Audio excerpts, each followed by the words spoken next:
Hello guys, this is Aastha Patil and welcome to IIT Education. आज का अपना टॉपिक है साइंस के बायो का चैप्टर 6 लाइफ प्रोसेसेस, जो कि अपन ने पार्ट्स बाय पार्ट्स करा था, उसको पूरा समझा था। पर इस बार ये अपना वन शॉट वीडियो है जिसमें मैंने पूरे डिटेल में और अच्छे से समझाया आपको, ताकि समझाने के साथ साथ आपको याद भी हो जाए और बाद में एग्जाम से प्रॉब्लम नहीं आए। कैन बी पॉसिबल ये वीडियो लेंदी हो सकता है और थोड़ा बड़ा हो सकता है, पर आप प्लीज इसको बीच में छोड़ के ना जाए, वरना आपको प्रॉब्लम्स आ सकती है बाद में एग्जाम्स में। आप अभी इसको पूरा समझेंगे क्योंकि सेशन की स्टार्टिंग है, तो अपने पास अभी बहुत टाइम है, तो अपन अभी इसको अच्छे से डिटेल में समझेंगे ताकि अपन को आगे जाके प्रॉब्लम नहीं आ।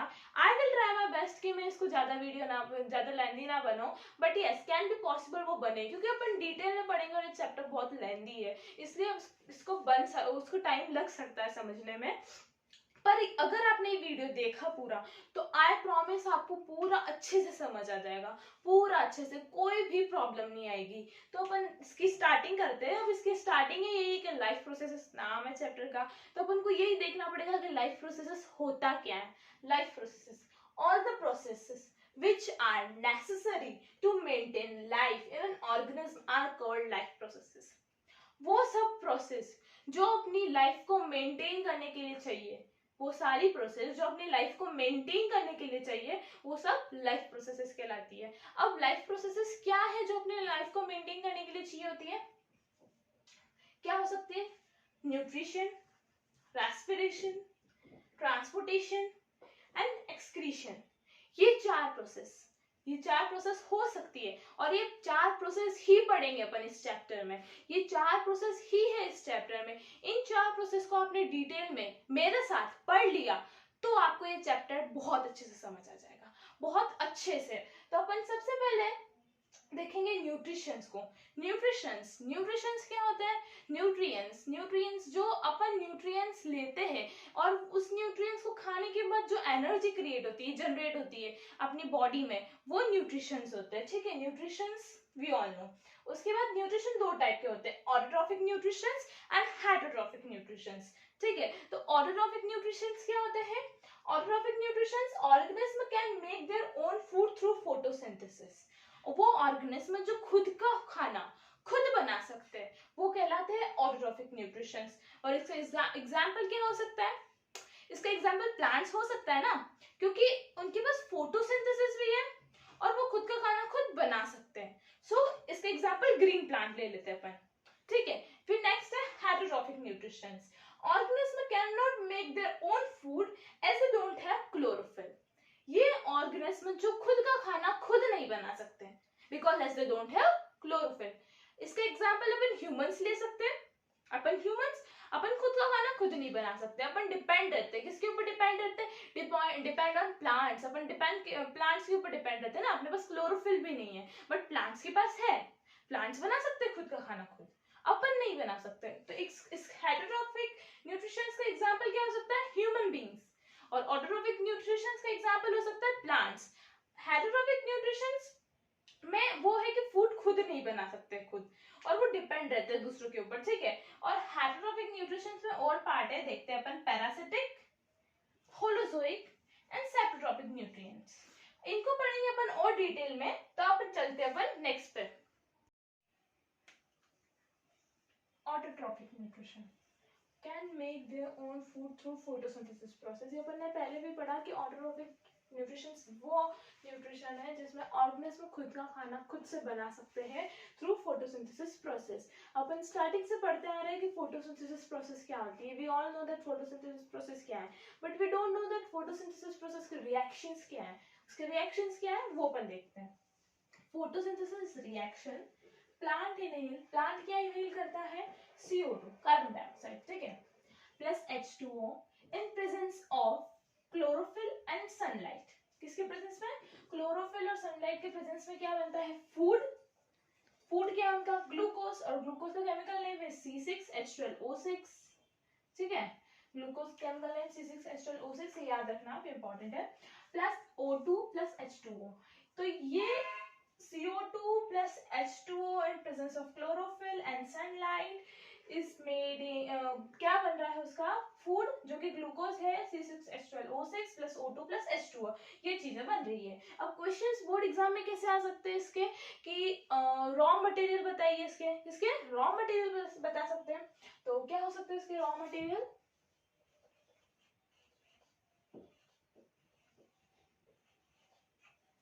रॉ मटेरियल क्या होंगे, CO2,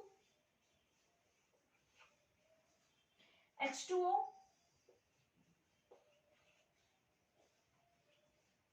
chlorophyll and sunlight.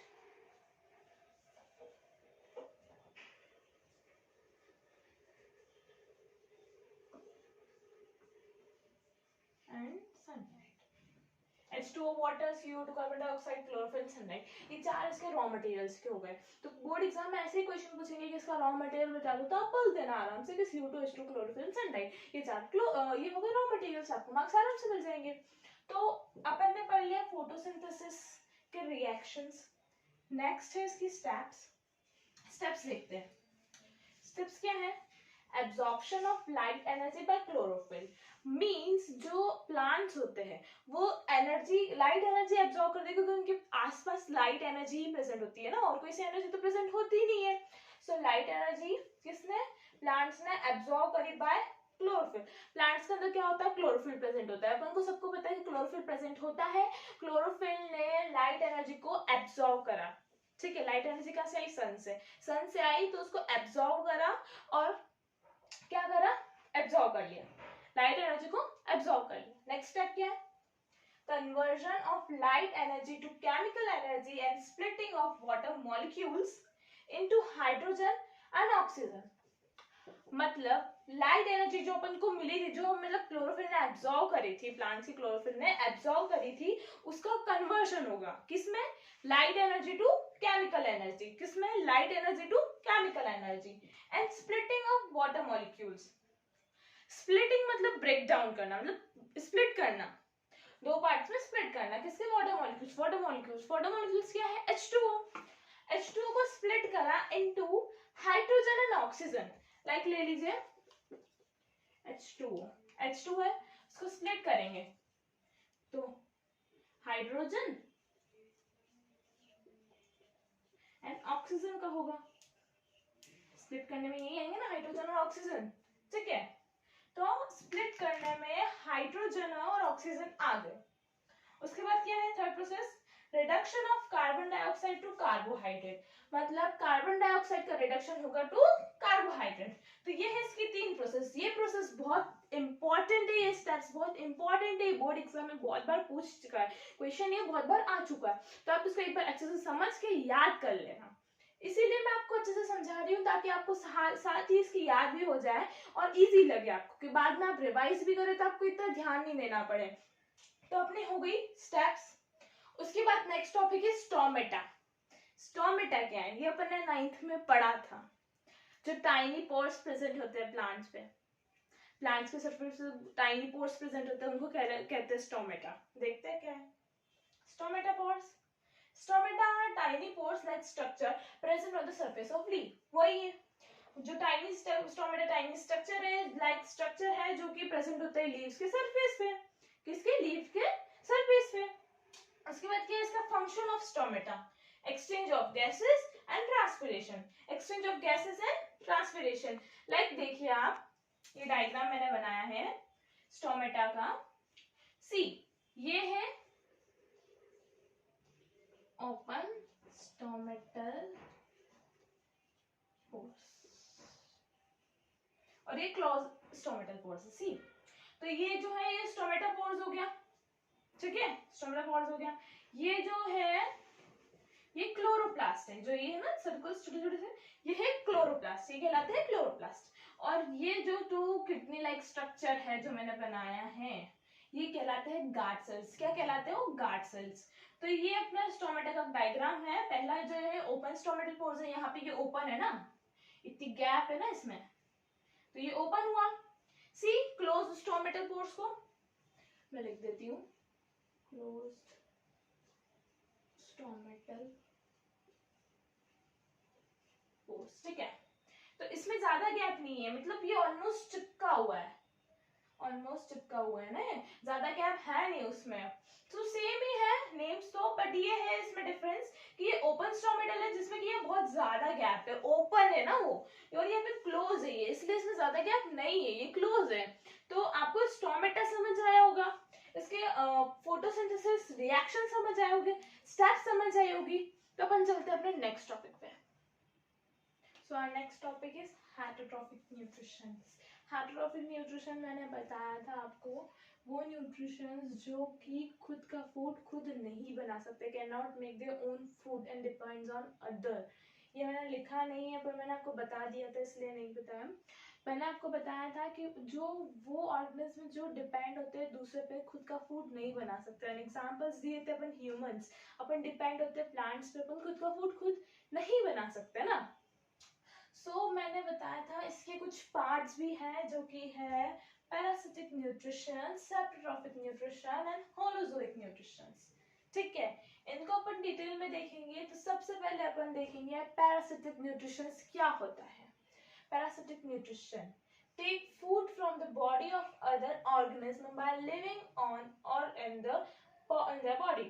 मतलब पैरासिटिक न्यूट्रिशन वो न्यूट्रिशंस होते हैं जो कि फूड लेते हैं, take food from the body, body से फूड लेते हैं वो किसकी, दूसरी बॉडी से। मतलब अपन क्या है एग्जांपल जिसके कस्कूटा लाइस लीचेस समझ सकते हैं। तो अपन एक ऑर्गेनिज्म है, लीचेस एग्जांपल, अपन ऑर्गेनिज्म है, अपने सिर में बालों में लीचेस चलती है किसी के, तो वो लीचेस क्या होती है अपनी बॉडी की मतलब सरफेस पे चलती है ना, अपने बालों के स्कैल्प पे चलती है ना, तो वो अपन से, अपन को मार नहीं रही है ना, पर अपन से वो क्या ले रही है, न्यूट्रिएंट ले रही है, अपन से न्यूट्रिएंट ले रही है। तो वही होता है parasitic nutrition, take food from the body of other organism by living और इन देयर बॉडी। मतलब वो न्यूट्रिशंस, वो ऑर्गेनिज्म जो फूड लेते हैं from the body of others, from the body of other organism, from the body of other organism by living or in their body. So examples are kaskuta, rice, leeches, etc. kaskuta क्या है, अमरबेल।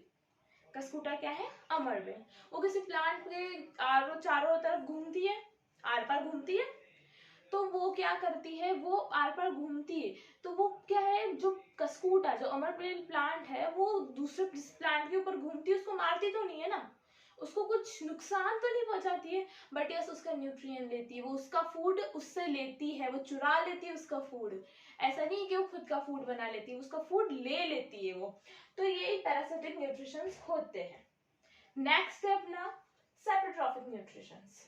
Take food dead and decaying organic matter of animal and plants. Digestion take place before ingestion and occur outside the body. मतलब सेप्टोट्रॉफिक nutrition में क्या है, वो organism जो dead and decaying food लेते हैं, मतलब जो गंदा खाना लेते हैं, डेड एंड डिकेइंग जो मरे हुए रहते हैं, कीड़े पड़े जो मरे हुए रहते हैं ना, खराब वाले, तो वो फूड खाते हैं। वो ऑर्गेनिज्म जो डेड एंड डिकेइंग फूड खाते हैं वो कहलाते हैं सेप्टोट्रॉफिक न्यूट्रिशन।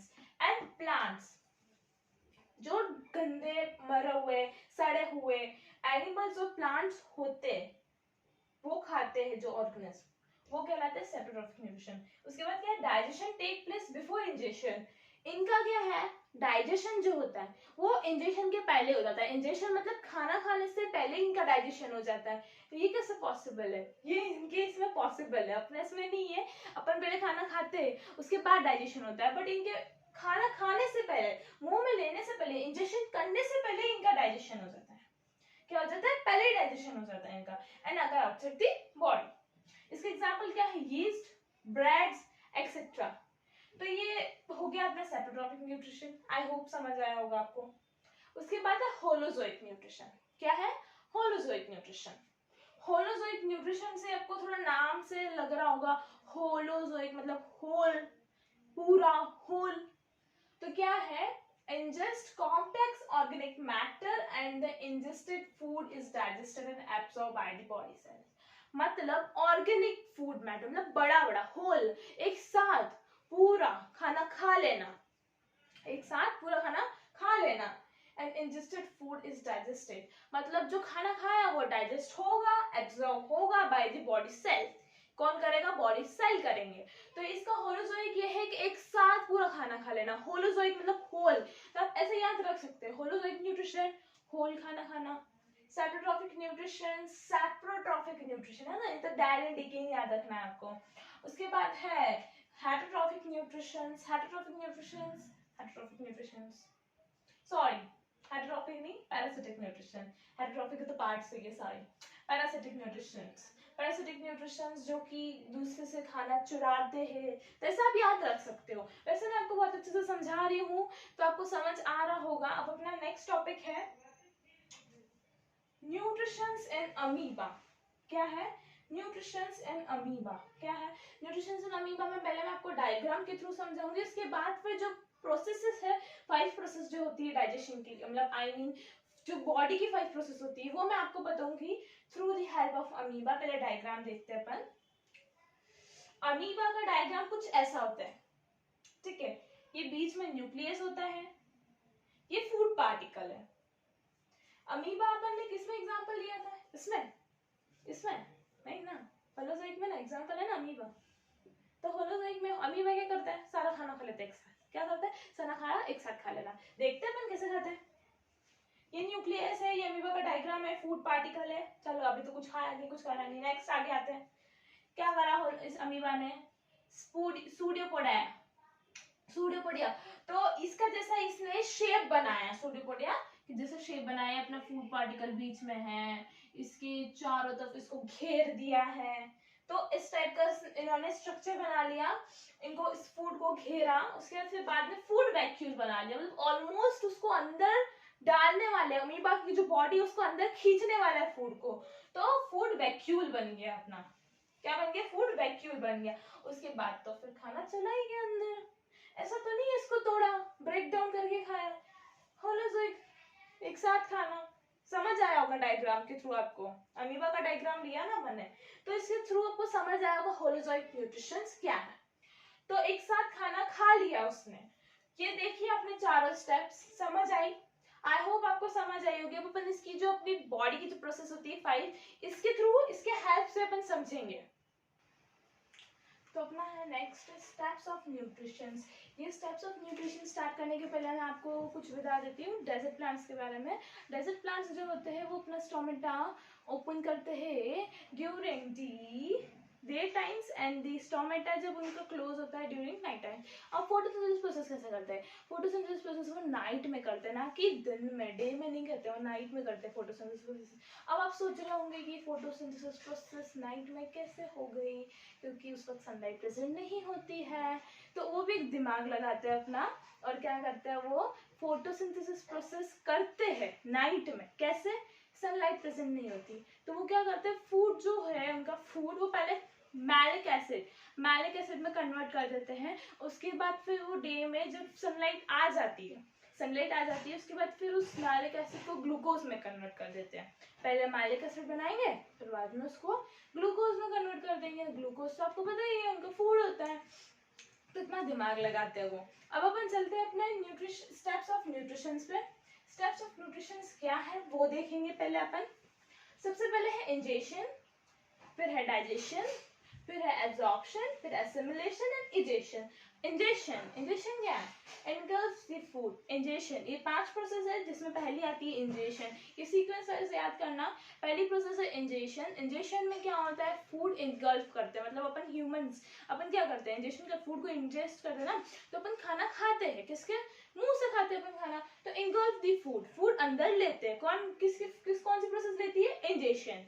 सो इंजेशन समझ आया। फिर है डाइजेशन।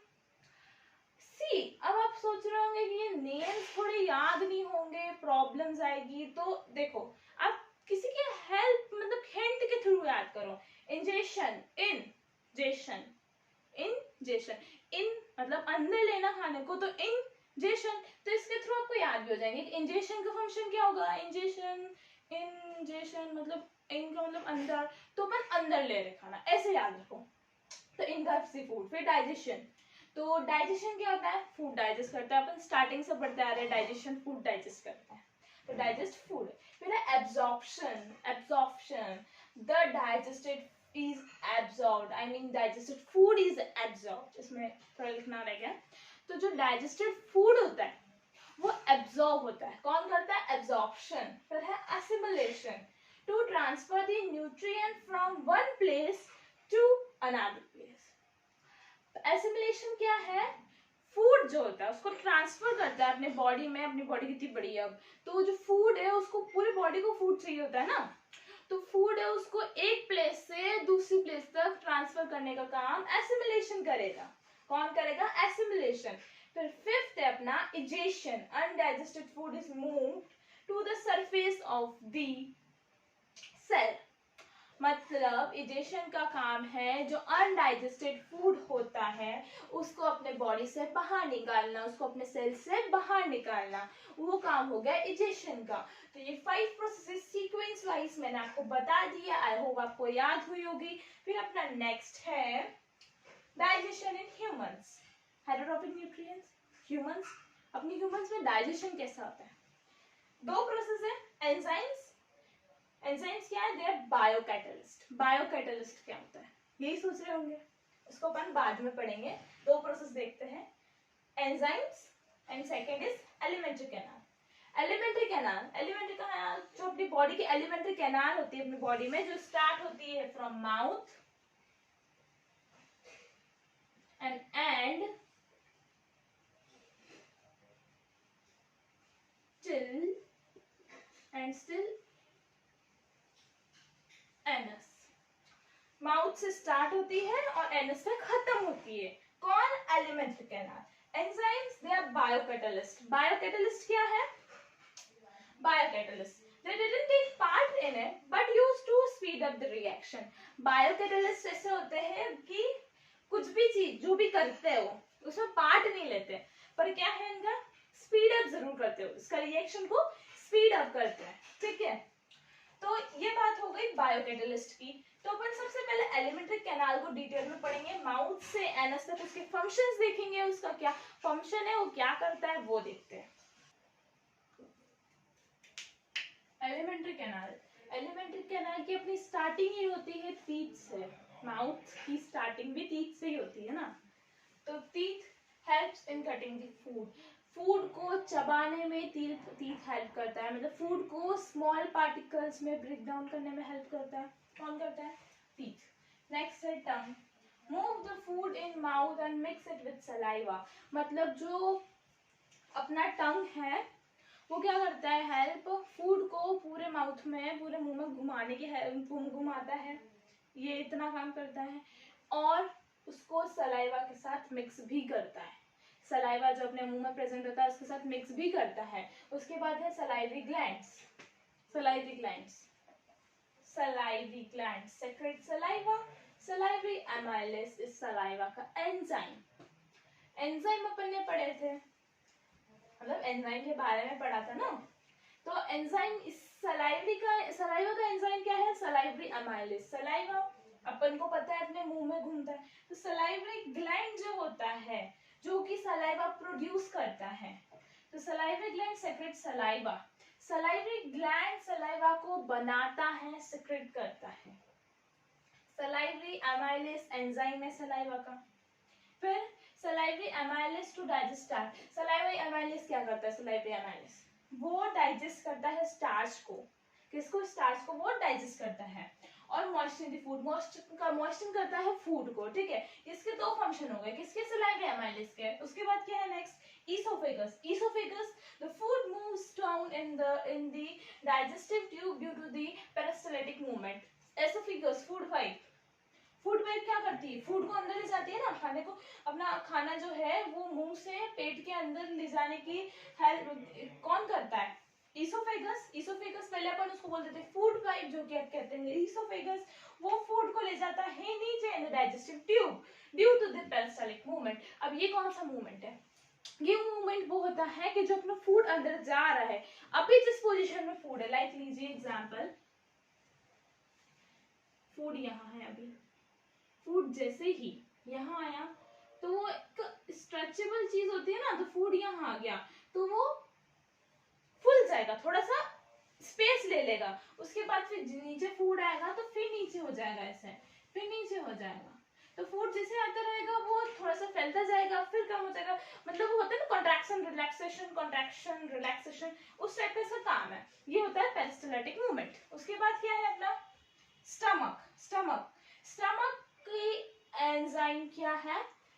एंजाइम सबसे पहले पेप्सिन है। स्टमक में क्या होता है? स्टमक में गैस्ट्रिक ग्लैंड इज प्रेजेंट। कौन सा ग्लैंड प्रेजेंट होता है? गैस्ट्रिक ग्लैंड प्रेजेंट होता है। It makes three things, they are, gastric gland क्या बनाता है? तीन चीजें बनाता है, जो कि HCl, म्यूकस और पेप्सिन, ये तीन चीजें बनाता है। HCl क्या काम करता है? Kill bacteria, activate pepsin. मतलब HCl जो है बैक्टीरिया को किल करता है और पेप्सिन को भी एक्टिवेट करता है। पेप्सिन का फंक्शन पता चलेगा तो पेप्सिन को भी पता चल जाएगा कि एक्टिवेट कैसे करता है। उसके बाद है mucus, protect wall of the stomach from the corrosive action of HCl। Mucus क्या काम करता है? स्टमक, जो अपनी स्टमक होता है उसकी जो वॉल होती है उसको प्रोटेक्ट करता है from the corrosive action of HCl। HCl जो होता है वो जो फंक्शन करता है, क्या करता है? बैक्टीरिया को किल करता है। अब बैक्टीरिया तो सब जगह होते हैं, तो किल करने में अपने स्टमक की जो वॉल होती है वो भी कभी कभी हार्म हो जाती है, तो उसको प्रोटेक्ट कौन कौन करता है? म्यूकस करता है। उसके बाद है pepsin, it act in acidic medium and digest protein. इसका काम है प्रोटीन को डाइजेस्ट करना और ये एसिडिक मीडियम पे ही एक्ट करता है। तो प्रोटीन को डाइजेस्ट कर रहा है ये, पर ये ऐसे नहीं करता है। पेप्सिन क्या होता है? सोया रहता है, इसे थोड़ा आलसी होगा वो, तो क्या है ना, सोया रहता है। तो उसको कौन जगाता है कि भाई उठ, तू उठ, अपना काम कर, तेरा काम आ गया है तो काम कर। कौन करता है ऐसे? HCl उसको उठाता है। तो कौन है? Activate pepsin. कौन करता है? HCl करता है पेप्सिन को। सो आपको समझ आए होंगे स्टमक, टीथ, टंग, सलाइवरी ग्लैंड्स, इसोफेगस, ये जब चारों पांचों जो मैंने समझाया वो समझ आए होंगे। वो नेक्स्ट चलते हैं। तो अपना नेक्स्ट है liver and gall bladder. Liver और गॉल ब्लैडर अपने टेक्स्ट बुक में इतना डिफाइन और डिटेल में दिया नहीं है, वो डायग्राम के हिसाब से सिर्फ दिया है। सो है लिवर और गॉल ब्लैडर में से सबसे पहले liver, it secrete bile juice, वो बाइल जूस सेक्रेट करता है। इट इज अल्कलाइन, कौन? बाइल जूस अल्कलाइन है और इसका फंक्शन है emulsification of fat. Emulsification of fat क्या है? जो बिग फैट ग्लोब्यूल्स होते हैं उसको कन्वर्ट करता है स्मॉल शुगर पार्टिकल्स। किससे? जो बिग फैट ग्लोब्यूल्स होते हैं उसको small food particle, sugar particles में कन्वर्ट करता है एमल्सिफिकेशन ऑफ फैट्स, ठीक है। उसके बाद है अपना gall bladder. Gall bladder use to store the bile juice. Gall bladder क्या है कि बाइल जूस को स्टोर करता है। क्या करता है? बाइल जूस को स्टोर करता है। And concentrating is also a function of it, ये कंसंट्रेटिंग भी इसका फंक्शन है। किसका? गॉल ब्लैडर का। उसके बाद क्या है फिर? पैनक्रियास। पैनक्रियास क्या करता है? पैनक्रियाटिक जूस सेक्रेट करता है। क्या करता है? पैनक्रियाटिक जूस सेक्रेट करता है। एंड पैनक्रियाटिक जूस सेक्रेट करता है, it contain trypsin, pancreatic amylase and lipase. ये कंटेन करता है ट्रिप्सिन, पैनक्रियाटिक एमाइलेज और लाइपेज। अब ट्रिप्सिन का फंक्शन क्या है? Trypsin protein digestion. ट्रिप्सिन का फंक्शन है प्रोटीन को डाइजेस्ट करना। क्या है? प्रोटीन को डाइजेस्ट करना। उसके बाद है pancreatic amylase, break down of carbohydrate. Amylase जो है, पैनक्रियाटिक एमाइलेज जो है वो करता है कार्बोहाइड्रेट को ब्रेक डाउन। किसको? कार्बोहाइड्रेट को ब्रेक डाउन करता है। फिर अपना है लाइपेज। लाइपेज क्या करता है? लिपिड्स का डाइजेशन करता है। क्या करता है? लिपिड का डाइजेशन करता है। तो ये तीनों समझ आए होंगे आपको। नेक्स्ट है अपना स्मॉल इंटेस्टाइन। स्मॉल इंटेस्टाइन क्या है? Largest part of alimentary canal. Alimentary canal का सबसे लार्जेस्ट पार्ट है स्मॉल इंटेस्टाइन।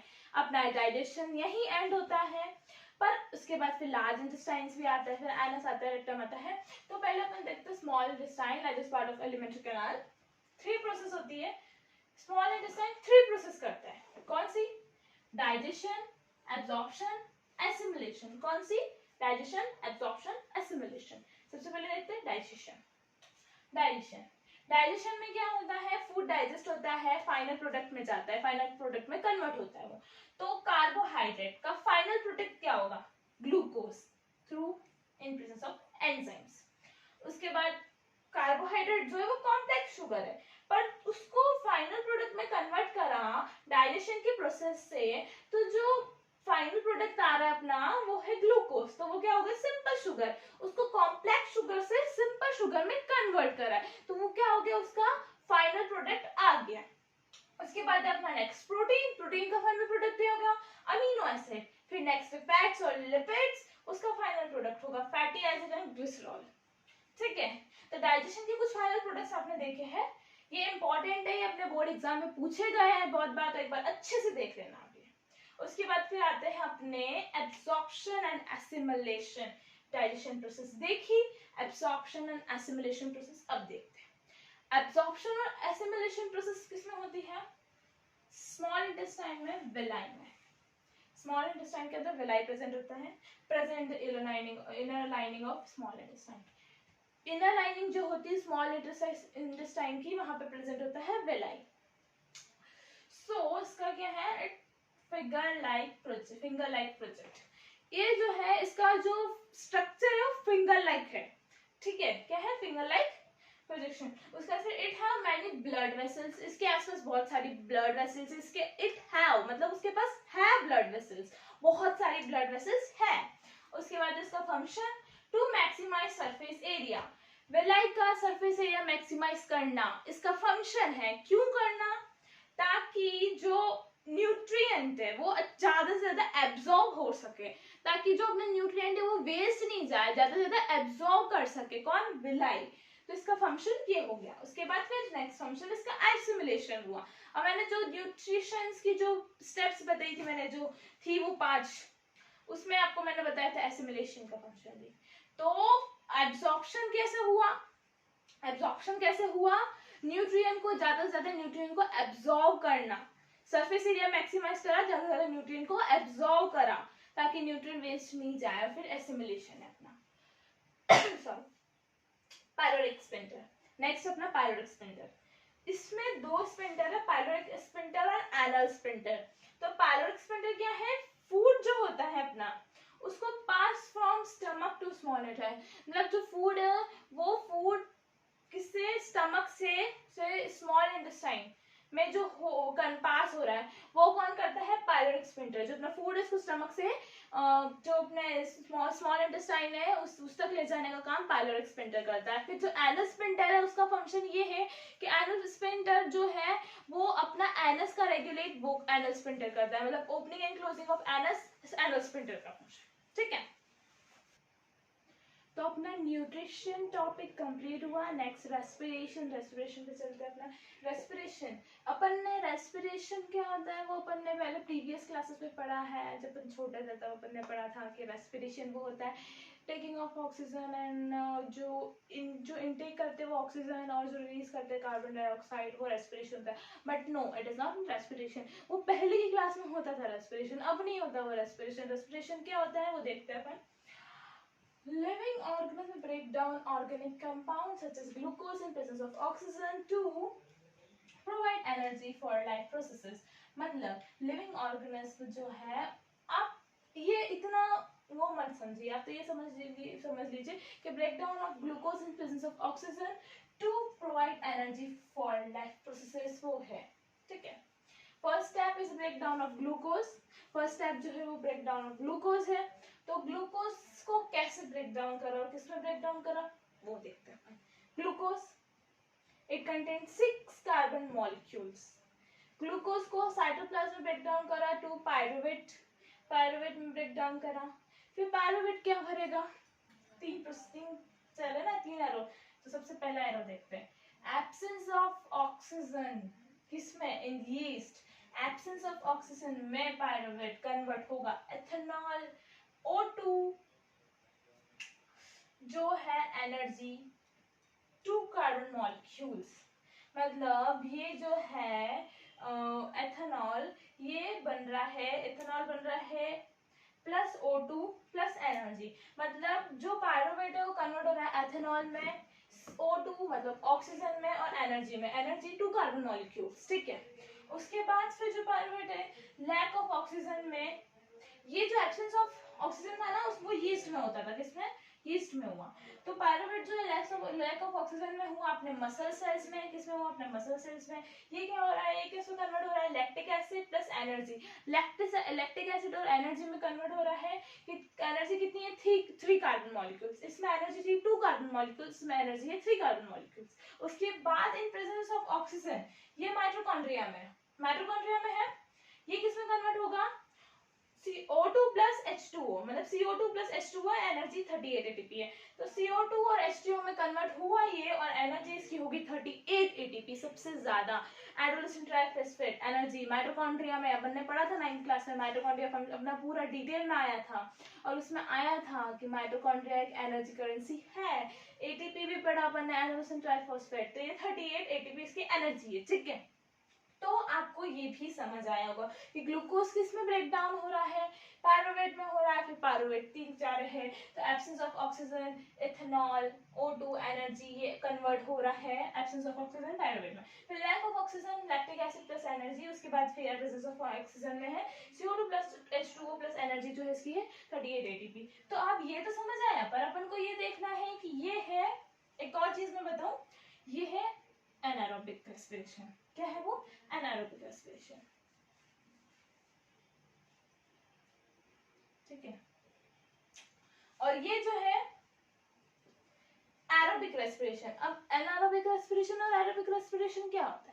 एनारोबिक रेस्पिरेशन वो रेस्पिरेशंस होते हैं जिसमें कि एब्सेंस ऑफ ऑक्सीजन हो या फिर लैक ऑफ ऑक्सीजन हो, जिसमें ऑक्सीजन हो ही नहीं, वो एनारोबिक रेस्पिरेशन होते हैं। और एरोबिक रेस्पिरेशन वो है जिसमें ऑक्सीजन का प्रेजेंट हो, जो प्रेजेंस ऑफ ऑक्सीजन हो उसमें, तो वो होगी एरोबिक रेस्पिरेशन। तो अपने इन तीनों में से किस में है oxygen? Presence of oxygen mitochondria में है, तो ये हो गया aerobic. Lack of oxygen muscle cells में है, तो ये एनारोबिक हो गया, क्योंकि एनारोबिक में लैक भी होता है, मतलब ऑक्सीजन की कमी भी होती है और ना ऑक्सीजन होना, वो एनारोबिक में ही आता है, ठीक है। तो अपने मसल सेल्स में ये मसल सेल्स एनारोबिक रेस्पिरेशन होगा, यीस्ट में एनारोबिक रेस्पिरेशन, बिकॉज इन दोनों में है एब्सेंस और इसमें है लैक, तो ये एनारोबिक में ही जाएगा, प्रेजेंस तो सिर्फ इसी में माइटोकॉन्ड्रिया में, तो ये अपना आएगा एरोबिक रेस्पिरेशन। सो एनारोबिक रेस्पिरेशन और एरोबिक रेस्पिरेशन भी मैंने आपको इसी में समझा दिया है, तो आई होप आपको समझ आया होगा। तो अपना एरोबिक रेस्पिरेशन और एनारोबिक रेस्पिरेशन को और डिटेल में देखते हैं अपन, उसके पॉइंट्स देखेंगे अपन कि इसके पॉइंट्स आ सकते हैं एग्जाम्स में, इसलिए मैं आपको करा रही हूँ, मतलब जो भी चीज एग्जाम्स में अपन से पूछ सकते हैं वो चीज मैं आपको करा रही हूँ, अभी से रेडी रख रही हूँ आपको, ताकि आगे जाके कोई प्रॉब्लम नहीं आ। तो एरोबिक और एनारोबिक रेस्पिरेशन, पहले एरोबिक रेस्पिरेशन को देखते हैं। It takes place in the presence of oxygen। ये मैंने आपको बताया कि aerobic respiration presence of oxygen में टेक प्लेस करता है। फिर है an aerobic respiration, complete oxidisation of glucose take place. We all know that, मैंने आपको बताया था कि complete oxidisation of glucose take place करता है एरोबिक रेस्पिरेशन में। End product are CO2 and water. End product जो होते हैं इसके CO2 और वाटर होते हैं। और lots of energy is liberated, lots of energy, बहुत सारी एनर्जी लिबरेट होती है, जैसे कि मैंने आपको बताया था प्रेजेंस ऑफ ऑक्सीजन 38 ATP हो रही थी, ठीक है, इन माइटोकॉन्ड्रिया। तो 38 ATP हुई, लॉट्स ऑफ एनर्जी लिबरेट हुई। उसके बाद it occurs in plants and animal cells. ये प्लांट्स और एनिमल सेल्स में अकर होते हैं, एनिमल सेल्स और प्लांट सेल्स, ठीक है। अपने माइटोकॉन्ड्रिया में हुई थी 38 ATP लिबरेट हुई थी एनर्जी, अब याद है ना आपको। उसके बाद फिर अपना anaerobic respiration, it take place in the absence of oxygen, ये एब्सेंस ऑफ ऑक्सीजन के उसमें टेक प्लेस करता है। Anaerobic respiration and anaerobic respiration, the glucose molecules is incomplete oxidized। glucose molecules जो होते हैं वो incomplete oxidized होते हैं, किसमें? anaerobic respiration में। end product पर either ethanol और lactic acid और CO2। इसके end product होते हैं ethanol या फिर lactic acid या फिर CO2। देखा था अपन lack of energy and absence of oxygen, absence of oxygen और लैक ऑफ ऑक्सीजन में, ठीक है। फिर लेस एनर्जी इज लिबरेटेड, इसमें बहुत कम एनर्जी लिबरेट होती है 2 ATP, ब्रैकेट में लिखा मैंने 2 ATP।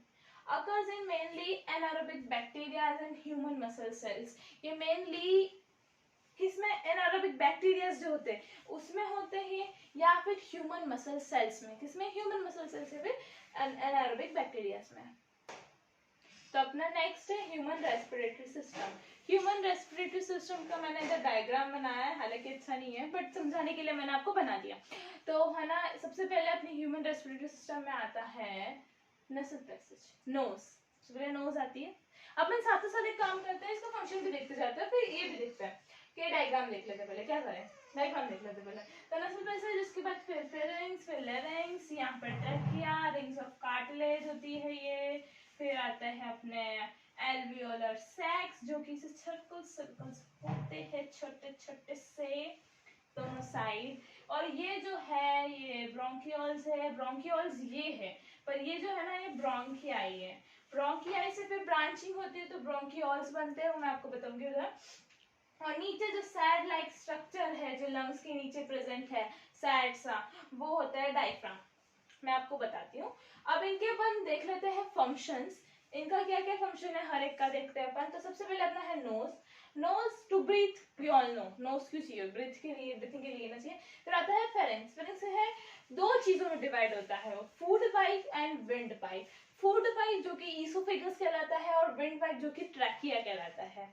उसके बाद आता है फिर अपना लेरिंग्स, लेरिंग्स क्या काम करता है, साउंड और वॉइस बॉक्स लेरिंग्स होता है, वो साउंड प्रोड्यूस करता है in helping producing the sound। उसके बाद फिर ट्रैकिया, ट्रैकिया मैंने बताया था विंड पाइप को ट्रैकिया कहते हैं, तो विंड पाइप है ट्रैकिया। उसके फिर bronchi, trachea divide into left bronchi and left right bronchi. मतलब जो ब्रोंकियाई है वो ब्रोंकियाई में जो ट्रैकिया है अपना, ट्रैकिया कहाँ ये रह गया, विंड पाइप जो है इसमें देखते हैं अपनी ट्रैकिया कहाँ रह गई, कहाँ चली गई, ये रह गई ना, हाँ तो ये रह गई।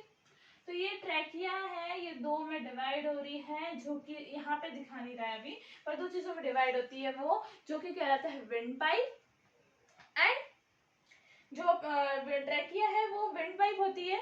तो ट्रैकिया इसमें है, ये रह गई, ये विंड पाइप है, ठीक है। तो ट्रैकिया डिवाइड करता है लेफ्ट ब्रोंकियाई और right bronchi, see left bronchi and right, ठीक है, ये देखा आपने। तो अपन ने देख लिया। इसके बाद फिर है ब्रोंकियोल्स, ब्रोंकियोल्स कैसे होते हैं, bronchi convert into bronchioles by branching. Bronchi जो है वो कन्वर्ट कैसे, ब्रोंकियोल्स कैसे कन्वर्ट होते हैं, जो ब्रोंकियाई होती है ना वो ब्रांच होती है, जैसे ब्रांचिंग करती है, धीरे धीरे बढ़ती जाती है ना, तो ब्रोंकियोल्स में कन्वर्ट हो जाते हैं। उसके बाद फिर आता है अपना alveoli of lungs, alveoli of lungs, they are balloon like structure help in exchange of gases having very blood vessels। जो alveoli of lungs है अपना alveolar sacs है, ये सेम ही है, ज्यादा डिफरेंस नहीं है, क्योंकि इसका एक और नाम alveolar sacs है। ये क्या करते हैं, ये अपना एक्सचेंज ऑफ गैस में हेल्प करते हैं, एक balloon like small balloon like structure होता है इनका, और ये अपना एक्सचेंज ऑफ गैसेस में हेल्प करता है, किसमें, एक्सचेंज ऑफ गैसेस में हेल्प करता है। और इनके पास बहुत सारी ब्लड वेसल्स होती है, हैविंग वेरी ब्लड वेसल्स।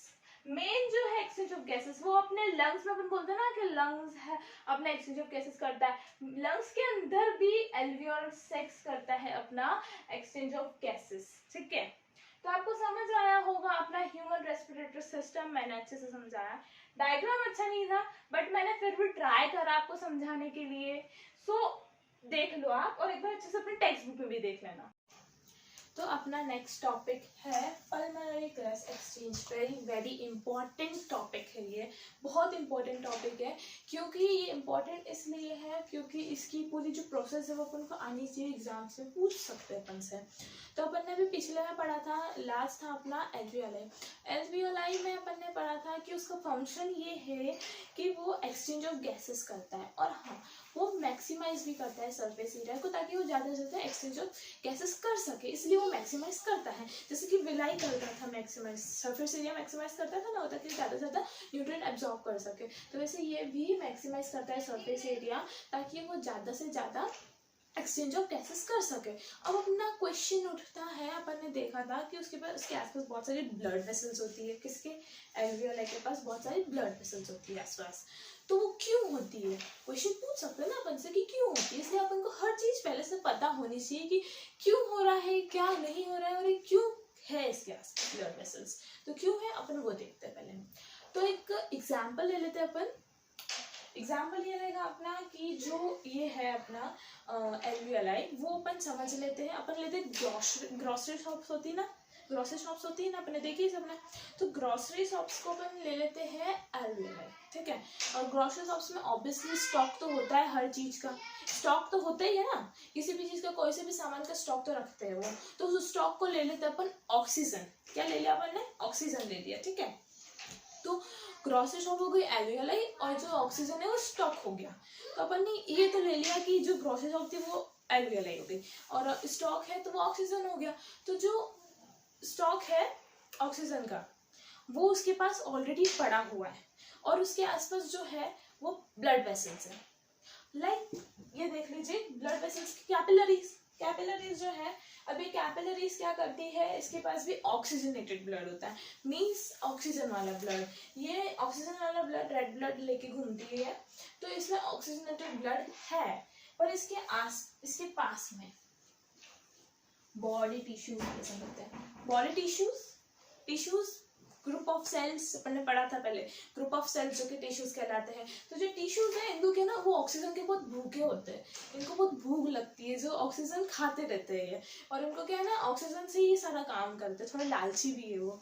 तो मान लीजिए कि अब ये जो टिश्यूज है ना, ये क्या करते हैं, यहाँ से ऑक्सीजनेटेड ब्लड ले लेते हैं, मतलब अच्छा ब्लड ले लेते हैं, ये ऑक्सीजन ले लिया उन्होंने, अच्छा ब्लड ले लिया, और क्या अब ये जो है ऑक्सीजनेटेड ब्लड वो बन गया डीऑक्सीजनेटेड ब्लड। कौन सा? Deoxygenated blood, because oxygenated blood उन्होंने ले लिया, उन्होंने ऑक्सीजन ले ली इससे ना, तो वो हो गया डीऑक्सीजनेटेड ब्लड। तो अब ब्लड कैपिलरीज में कौन सा ब्लड बह रहा है? डीऑक्सीजनेटेड ब्लड, जिसमें कौन है? कार्बन डाइऑक्साइड, बिकॉज ऑक्सीजन इन्होंने टिश्यूज ने ले ली। तो अपन ने अपने टिश्यूज ने ले ली, उसके बाद फिर क्या होता है, इन्होंने लिया ऑक्सीजनेटेड ब्लड। अब जो कैपिलरीज है वो डीऑक्सीजनेटेड ब्लड के साथ बह रही है। अब समझ लीजिए एक नदी बह रही है अपने सामने, ये कैपिलरी है, नदी बह रही है। अब मैं हूँ टिश्यू, मैंने ले लिया ऑक्सीजन, ले लिया मान लो, तो पूरे खत्म हो गया, वो पूरा खत्म हो गया। तो अब क्या करे, डीऑक्सीजनेटेड ब्लड अपने बॉडी में करेगा भी क्या, उसका कोई काम है नहीं ना, कुछ कर तो सकता नहीं है वो, तो उसका कुछ फंक्शन ही नहीं है, तो वो क्या करेगा। इसलिए उसको पता चलता है कि भाई एल्वियोलाई है ना, जो क्रॉस शॉप है ना, उसके पास बहुत सारा स्टॉक पड़ा है ऑक्सीजन का। किसका? बहुत सारा स्टॉक पड़ा है ऑक्सीजन का। तो वो क्या करते हैं, एल्वियोलाई के पास चले जाते हैं कि भैया एल्वियोलाई भैया हमें ऑक्सीजन दे दो, ऑक्सीजन तो हमारे पास खत्म हो गया ऑक्सीजन, अब हमारे पास है नहीं कुछ। तो वो क्या करते हैं, अब अपना जो एल्वियोलाई बहुत मासूम और भोला है, और उसके पास तो स्टॉक पड़ा हुआ है, वो सोचता है क्या ही करूंगा मैं रख के, तो दे देता है वो, लेकिन चलो ले जाओ तुम। तो उन्होंने ऑक्सीजन दे दिया, उन्होंने दे दिया ऑक्सीजन। तो अब उनके पास क्या है, अब जो कैपिलरीज है वो उनके पास फिर से ऑक्सीजनेटेड ब्लड बहने लग गया, वो फिर से डीऑक्सीजनेटेड से ऑक्सीजनेटेड ब्लड हो गया, बिकॉज उन्होंने ऑक्सीजन ले लिया एल्वियोलाई से, एक्सचेंज ऑफ गैसेस एल्वियोलाई कर रहा था, तो उनसे ऑक्सीजन ले ली, तो अपना बन गया ऑक्सीजनेटेड ब्लड। उसके बाद फिर से ये टिश्यूज आए, इन्होंने फिर से ले लिया ऑक्सीजनेटेड में ब्लड में से ऑक्सीजन, तो फिर से बन गया डीऑक्सीजनेटेड। और ये जो फिनोमेना, ये जो प्रोसेस ऐसी चलती रहती है, तो ये जो प्रोसेस है, ये प्रोसेस क्या है, ऐसी प्रोसेस होती है। तो ये प्रोसेस है प्राइमरी गैस एक्सचेंज, और ये प्रोसेस को कहते हैं अपन डिफ्यूजन। क्या कहते हैं अपन? डिफ्यूजन। इस प्रोसेस जो फिनोमेना है इसको अपन बोलेंगे डिफ्यूजन, ठीक है। ये this is also known as the spreading process, spreading process भी कहलाती है ये। और ये डिफ्यूजन किसके बीच में होता है? एल्वियोलाई और ब्लड कैपिलरीज के बीच में, और टिश्यूज और ब्लड कैपिलरीज के बीच में, ठीक है। टिश्यूज और ब्लड कैपिलरीज के बीच में, एल्वियोलाई और ब्लड कैपिलरीज दोनों के बीच में ये डिफ्यूजन प्रोसेस होती है। तो आई होप आपको समझ आया होगा कि कैसे ये जो पल्मोनरी गैस एक्सचेंज की प्रोसेस हो रही है, पहले बॉडी टिश्यू से, फिर लंग्स एल्वियोलाई में, फिर से बॉडी टिश्यू में, मतलब ये जो प्रोसेस चलती रहती है। वो लेता है एल्वियोलाई से स्टॉक जो ऑक्सीजन का, वो ले लेता है कैपिलरी से, और कैपिलरी से फिर टिश्यूज ले लेते हैं, फिर ये जाता है ऑक्सीजन लेने। बेचारे बहुत लंबी प्रोसेस है अपनी बॉडी में। सो आई होप आपको समझ आया होगा। अब अपन चलते हैं next topic. Now question comes here that is diffusion pressure alone sufficient, मतलब जो diffusion जो है प्रोसेस वो अकेली sufficient है, वो नहीं हो सकती ना, because no, our body is too complex, so we need to make some respiratory pigments। तो नहीं, क्योंकि इसका आंसर है नहीं, क्योंकि अपनी बॉडी जो है बहुत कॉम्प्लेक्स है, उसमें बहुत कॉम्प्लेक्सिटी है, इसलिए वो अपन को क्या करना पड़ता है, अपन को रेस्पिरेटरी पिगमेंट बनाना पड़ता है, to make respiratory pigment. So respiratory pigment क्या होता है? Respiratory pigment haemoglobin. हीमोग्लोबिन किसमें प्रेजेंट होता है? अपने ब्लड में प्रेजेंट होता है, present in the blood. Haemoglobin blood में प्रेजेंट होता है। अब हीमोग्लोबिन क्या करता है? ये एक रेस्पिरेटरी पिगमेंट क्यों कहलाता है? Because he is oxygen carrier. ये ऑक्सीजन कैरियर है। क्या है वो? एक ऑक्सीजन कैरियर है। ये क्या करता है? फॉर एग्जाम्पल लाइक मैं हूँ हीमोग्लोबिन, ठीक है, ये इसको मान लो कि ये ऑक्सीजन है, ये ऑक्सीजन है और मैं हीमोग्लोबिन हूँ। मैंने देखा कि यदि ऑक्सीजन ऐसे पड़ा है तो उसको क्या करते हैं, मैं एक ऑक्सीजन कैरियर हूँ ना, तो मैं ऑक्सीजन को लूंगी, कैरी करूंगी और जाऊंगी सेल्स के पास। कौन सा सेल्स के पास? वो सेल्स के पास जो रो रहे हैं कि भाई हमें ऑक्सीजन दे दो, हमें ऑक्सीजन की नीड है। तो उनके पास जाऊंगी, उनको ऑक्सीजन दे दूंगी कि लो तुम्हें ऑक्सीजन की नीड है तो तुम ले लो ऑक्सीजन, क्योंकि मेरे को तो मेरा काम क्या है, मेरे को ऑक्सीजन कैरी करना है और देना है, तो मैंने दे दिया। तो उस हिसाब से ये ऑक्सीजन कैरियर हुआ और ये रेस्पिरेटरी पिगमेंट हुआ। अब आपको मैं बताती हूँ कि हीमोग्लोबिन कहाँ प्रेजेंट होता है। अपन ने देखा ब्लड में प्रेजेंट होता है। ये रहता है आरबीसी जो होता है, red blood corpuscles, red blood cells, उनके अंदर बैठा रहता है। कहाँ रहता है? उनके अंदर छुप के बैठा रहता है। कौन? हीमोग्लोबिन। इसीलिए आरबीसी भी रेड इन कलर होते हैं। See RBC red in colour because it contain haemoglobin. Haemoglobin क्या है? रेड कलर का है और ये आरबीसी के अंदर रहता है, तो बिकॉज ये इसलिए ये भी है ना, आरबीसी को भी रेड कर देता है और ब्लड भी इसीलिए रेड होता है बिकॉज इट कंटेन हीमोग्लोबिन। तो आपको समझ आया होगा कि रेस्पिरेटरी पिगमेंट क्या है। ये टॉपिक क्लियर हुआ तो अपन नेक्स्ट थोड़ा प्लांट के बारे में जानते हैं। प्लांट बहुत छोटा टॉपिक है, उसके बारे में आपको बता देती हूँ फिर भी कि प्लांट क्या दो प्रोसेस करता है, वो है फोटोसिंथेसिस और नेक्स्ट है रेस्पिरेशन प्रोसेस। फोटोसिंथेसिस प्रोसेस और रेस्पिरेशन प्रोसेस। फोटोसिंथेसिस प्रोसेस अपन से अपोजिट है, उनका फूड बनाने का प्रोसेस अलग है अपन से, वो क्या किस टाइम पे क्या करते हैं वो अलग रहता है। बट रेस्पिरेशन प्रोसेस जो है वो अपने से सेम होती है, ज्यादा डिफरेंस नहीं है। जैसे कि अपन देखते हैं फोटोसिंथेसिस में क्या इन करते हैं, फोटोसिंथेसिस प्रोसेस में प्लांट्स क्या इनहेल करते हैं, कार्बन डाइऑक्साइड, और क्या एक्सेल करते हैं, ऑक्सीजन। बट अपन ऐसा नहीं करते हैं, अपन तो ऑक्सीजन ही लेते हैं ना ऑल टाइम। तो पर फोटोसिंथेसिस प्रोसेस अपन ह्यूमन से अलग हुई, बिल्कुल डिफरेंट हुई, और ये कब होती है process? During day time.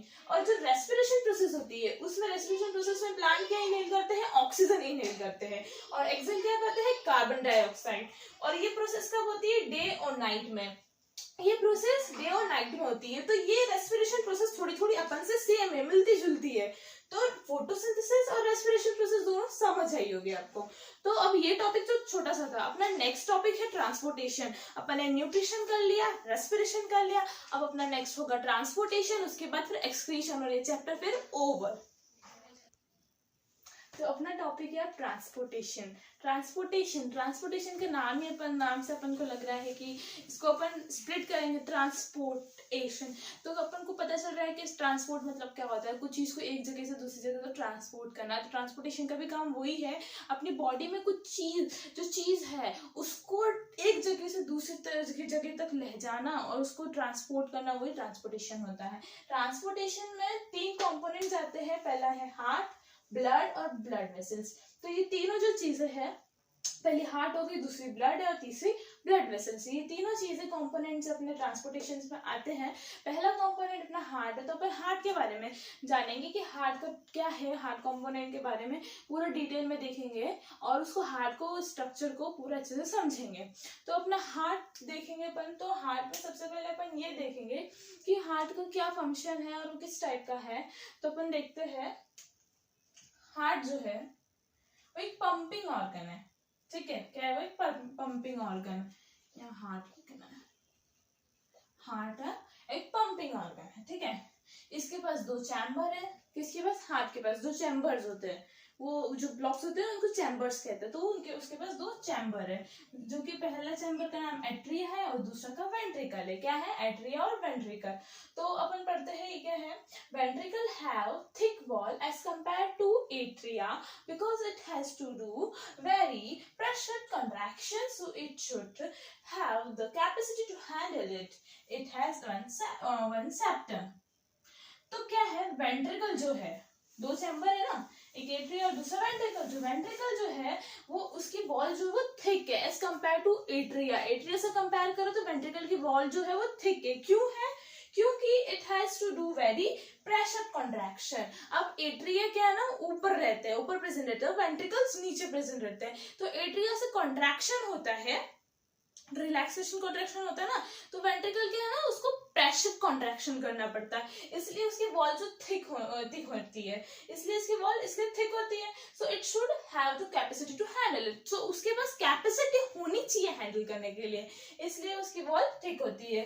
It has one septum dividing wall. Septum, एक सेप्टम कैरी करता है, वो उसके पास एक सेप्टम है, किसके पास? हार्ट के पास। वो सेप्टम क्या होती है? एक डिवाइडिंग वॉल होती है, एक वॉल होती है बीच में जो डिवाइड करता जाता है लेफ्ट और राइट को, तो वो हो जाएगी सेप्टम। सो अपन ने बेसिक तो पढ़ लिया हार्ट के बारे में कि हार्ट का बेसिक क्या है, उसको और अच्छे से अपन उसके डायग्राम के थ्रू जानेंगे, तो अपन नेक्स्ट चैप्टर उसके डायग्राम में ले लेते हैं।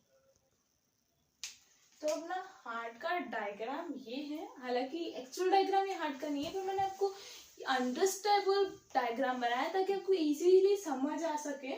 वो अपन जो जैसा एक्चुअल डायग्राम होता है हार्ट का, वो अपन टेक्स्ट बुक में देखते हैं, बट अपन को इतना अच्छे से समझ नहीं आता, इसलिए मैंने आपको इस टाइप से समझाया ताकि थोड़ा समझ आ जाए। उसको अपन देखेंगे। तो हार्ट में मैंने बताया था आपको 2 चैम्बर्स होते हैं। क्या है 2 चैम्बर्स? एक ये चैम्बर, एक ये चैम्बर, तो हो गए 2 चैम्बर्स, ठीक है। उसके बाद क्या है, 4 ब्लॉक्स है, 1 2 3 4 ब्लॉक्स। उसके बाद ऑक्सीजनेटेड, ये इंपॉर्टेंट है, हमेशा ध्यान रखना कि ऑक्सीजनेटेड जो ब्लड है वो लेफ्ट साइड होती है ना, वो हमेशा ऑक्सीजनेटेड ब्लड से ही डील करती है। मतलब ऑक्सीजनेटेड ब्लड जो अच्छा ब्लड होता है, जो ऑक्सीजन कैरी करता है, वो ऑलवेज लेफ्ट साइड ही जाएगा, लेफ्ट साइड ही जाएगा। और जो डीऑक्सीजनेटेड ब्लड है, जो ऑक्सीजन नहीं कैरी करती, जो गंदा ब्लड है, जो कार्बन डाइऑक्साइड कैरी करता है, वो राइट साइड जाएगा। Means right side deal with deoxygenated blood and left side deal with oxygenated blood. So ये तो आपको समझ आया। अब अपन डायग्राम देखते हैं इसका। डायग्राम में है सबसे मेन चीज कि ऊपर एट्रियम होते हैं, नीचे वेंट्रिकल्स होते हैं। तो ऊपर क्या है, पहले राइट एट्रियम, फिर लेफ्ट एट्रियम, फिर है राइट वेंट्रिकल, फिर है left ventricle. So right atrium, right ventricle, left atrium, left ventricle, because ये राइट साइड हो गई, ये लेफ्ट साइड हो गई। सो एट्रियम्स तो ऊपर प्रेजेंट होते हैं और नीचे तो वेंट्रिकल प्रेजेंट होते हैं। तो ऊपर एट्रियम हो गए, नीचे वेंट्रिकल हो गए। अब ये जो नीचे है ये टिश्यूज है। अपन ने पहले भी देखा था और मैंने आपको बताया था कि टिश्यूज बहुत भूखे होते हैं ऑक्सीजनेटेड ब्लड के। हमें उन्हें सिर्फ ऑक्सीजनेटेड ब्लड ही दो, उन्हें ऑक्सीजनेटेड ब्लड ही चाहिए होता है। वो जहाँ देखो उसे छीनते रहते हैं लोगों से, ऑक्सीजनेटेड ब्लड की भीख मांगते रहते हैं वो। तो क्या है कि ये जो टिश्यूज है ये उनको चाहिए ऑक्सीजनेटेड ब्लड। तो ये क्या करते हैं, जाते हैं राइट एट्रियम में। टिश्यू गया राइट एट्रियम में। अब ये राइट एट्रियम जाने के लिए इसको कैब तो लेनी पड़ेगी ना, टैक्सी तो बुक करनी पड़ेगी, ऐसे थोड़ी कि वो खुद चल के जा सकता है। तो वो टैक्सी बुक करेगा ना, तो उसने टैक्सी बुक करी और टैक्सी का नाम क्या है, वेनाकावा वेन। क्या है, वेनाकावा वेन। वेनाकावा एक वेन है, ठीक है, एक वेन है वेनाकावा। तो उसने टैक्सी बुक करी वेनाकावा वेन की, ठीक है। तो वो पहुंचा इस टैक्सी से राइट एट्रियम में, पहुंच गया राइट एट्रियम में, चलो ठीक है कोई प्रॉब्लम नहीं, पहुंच गया। उसके बाद राइट एट्रियम से वो जाएगा लेफ्ट वेंट्रिकल में। लेफ्ट वेंट्रिकल में जाएगा तो क्या होगा, कॉन्ट्रैक्शन होगा। किसका, राइट एट्रियम का। सी देखो क्या होता है ना, लाइक अपन एग्जांपल लेते हैं स्पंज का। जैसे स्पंज है, अभी वो ड्राई पोजीशन में, ड्राई स्टेट में है, तो वो क्या है ना रिलैक्स है। तो ऐसे ये भी रिलैक्स रहता है राइट एट्रियम, ये रिलैक्स है। अब जैसे उसको पानी वाटर में सूख करा, वो हैवी हो जाता है, फिर उसमें से जो पानी निकालते हैं अपन, तो अपन उसको कॉन्ट्रैक्ट करते हैं ना, उसको कॉन्ट्रैक्ट करते हैं। तो अपन ने उसको दबाया, कॉन्ट्रैक्ट करा, तो पानी निकला, वाटर निकला। वैसे ही इसमें क्या है कि जो डीऑक्सीनेटेड ब्लड वो वाटर समझ लो, और ये जो है राइट एट्रियम वो स्पंज समझ लो।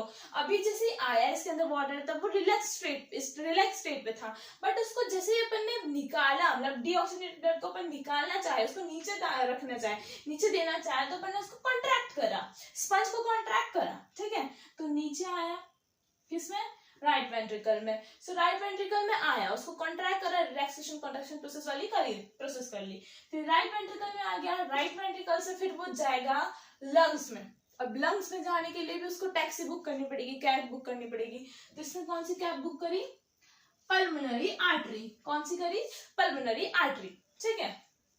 पल्मोनरी आर्टरी से पहुंच गया लंग्स में, लंग्स में आ गया, लंग्स अपना काम करेगा। लंग्स में भी मैंने बताई थी स्पेशल जगह जो वहां पे गैस एक्सचेंज होती है, एल्वोलाई में एक्सचेंज ऑफ गैसेस हुआ, ठीक है। उसको डीऑक्सीजनेटेड से ऑक्सीजनेटेड बना दिया, मतलब गंदे ब्लड से अच्छा ब्लड बना दिया उसको, ठीक है। अच्छा ब्लड बनाया, फिर यहाँ से अब वो जाना चाहता है लेफ्ट एट्रियम में। सी मैंने आपको बताया था ना, oxygenated blood deals with the left side and deoxygenated blood with right side. तो डीऑक्सीजनेटेड ब्लड राइट साइड में था, और ऑक्सीजनेटेड ब्लड अब लेफ्ट साइड में जाएगा। ऐसा नहीं है कि ये ऑक्सीजनेटेड ब्लड राइट साइड में आ जाएगा, कभी नहीं होता है, हमेशा लेफ्ट साइड ही जाएगा। सो ऑक्सीजनेटेड ब्लड लंग से आना चाहता है लेफ्ट एट्रियम में। अब लेफ्ट एट्रियम में आने के लिए उसको टैक्सी बुक करनी पड़ेगी। टैक्सी उसने बुक करी इस बार पल्मोनरी वेन। कौन सी? पल्मोनरी वेन बुक करा, ठीक है। पल्मोनरी वेन एक वेन है और उसको बुक करे, उस टैक्सी को बुक करा, टैक्सी मान लो। तो टैक्सी को बुक करा, आ गया लेफ्ट एट्रियम में। लेफ्ट एट्रियम से फिर वो लेफ्ट वेंट्रिकल में जाएगा। लेफ्ट वेंट्रिकल में जाने के लिए कॉन्ट्रैक्शन रिलैक्सेशन वाली प्रोसेस होगी, कॉन्ट्रैक्शन रिलैक्सेशन प्रोसेस हुई, उसके फिर वो आ गया लेफ्ट वेंट्रिकल में। लेफ्ट वेंट्रिकल से अब जाएगा वो, उसको जाना है अब टिश्यूज के पास। टिश्यूज के पास कैसे जाएगा? उसको फिर से टैक्सी बुक करनी पड़ेगी। टैक्सी उसने कौन सी बुक करी इस बार? अओर्टा। अओर्टा टैक्सी बुक करी उसने, ठीक है। ये सबसे बड़ी आर्टरी है, आर्टरीज में सबसे बड़ी आर्टरी यही है। तो इसने क्या बोला कि भाई इसने अओर्टा टैक्सी बुक करी, हेड कर दिया, टैक्सी का हेड बुक कर दिया इसने। तो उसने बोला कि भाई मैं क्यों जाऊं, ये उसने ऑर्डर दे दिया, उसकी छोटी मोटी जो आर्टरीज थी उनको ऑर्डर दिया कि भाई तुम जाओ टिश्यूज के पास ऑक्सीजनेटेड ब्लड देने। तो उसने अओर्टा ने आर्टरीज को बोला कि भाई तुम जाओ टिश्यूज को ऑक्सीजनेटेड ब्लड देने। तो आर्टरीज गई, फिर क्या है, वो तो छोटी थी तो बेचारी क्या कर सकती, उनको जाना ही है, भाई उनकी तो सैलरी आ रही है तो वो गए। तो ये टैक्सी चली गई डायरेक्ट टिश्यूज के पास। टिश्यूज के पास गई और टिश्यूज को दे दिया ऑक्सीजनेटेड ब्लड। उसके बाद फिर से वो ऑक्सीजनेटेड ब्लड यूज कर लेगी, फिर डीऑक्सीजनेटेड ब्लड लेगी, फिर इनको देगी, फिर वही प्रोसेस रिटर्न होगी। तो आई होप आपको समझ आया होगा कि हार्ट की प्रोसेस क्या है, वो कैसे ऑक्सीजनेटेड ब्लड को डीऑक्सीजनेटेड ब्लड को ऑक्सीजनेटेड करता है, कैसे गंदे ब्लड को अच्छे ब्लड में कैसे कन्वर्ट करता है। तो आपको ब्लड का हार्ट का पूरा फंक्शन समझ आया होगा। इसीलिए मैंने आपको इसी इजी डायग्राम में समझाया, क्योंकि अगर मैं आपको वो टेक्स्ट बुक का डायग्राम बनाती तो आपको अच्छे से समझ नहीं आता, इसलिए मैंने ये बनाया। एक बार आप इस डायग्राम को समझ लेंगे ना तो फिर आपको टेक्स्ट बुक का डायग्राम भी बहुत इजी और अंडरस्टैंडेबल लगेगा। तो आप उसको एक बार देख लेना। सो गाइस, अपन ने अभी जो हार्ट का अपन ने पढ़ा उसको कहते हैं डबल सर्कुलेशन। उसका नाम डबल सर्कुलेशन है। सो अपन ने डबल सर्कुलेशन प्रोसेस पढ़ लिए। वो पहला कंपोनेंट था अपना उसका हार्ट ट्रांसपोर्टेशन का। सेकंड कंपोनेंट है ब्लड वेसल्स। तो अपन अब ब्लड वेसल्स देखते हैं। तो ब्लड वेसल्स क्या है? There are 3 types of blood vessels. 3 types की ब्लड वेसल्स है, वेन्स, आर्टरीज एंड कैपिलरीज। ये 3 ब्लड वेसल्स हो गई, वेन्स, आर्टरीज एंड कैपिलरीज। तो अपन देखते हैं कि वेन्स और आर्टरीज का क्या है। तो आर्टरीज क्या है? कैरी करती है oxygenated blood from heart to body parts except pulmonary artery. Arteries का काम है ऑक्सीजनेटेड ब्लड को कैरी करना from heart to body part, heart से तो बॉडी पार्ट तक कैरी करना ऑक्सीजनेटेड ब्लड को, ठीक है। किसको? ऑक्सीजनेटेड ब्लड को।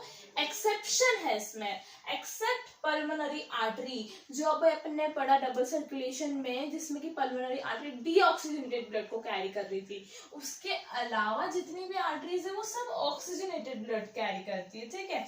ये अपन देखते हैं वैन में, इसमें है वेन्स में carry deoxygenated blood from heart to body part except pulmonary vein. As it is यही है, बस डीऑक्सीजनेटेड ब्लड कैरी करता है। और इसमें भी एक्सेप्शन है, वो है पल्मोनरी वेन। क्या है? Pulmonary vein. अभी अपन ने हार्ट में डबल सर्कुलेशन में देखा था कि वेन्स जो डीऑक्सीजनेटेड ब्लड कैरी कर रही थी, पल्मोनरी वेन।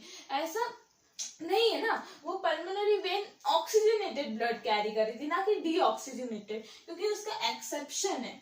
जो भी वेन्स है, जितनी भी वेन्स है एक्सेप्ट पल्मोनरी वेन, वो सब डीऑक्सीजनेटेड ब्लड कैरी करती है। कौन?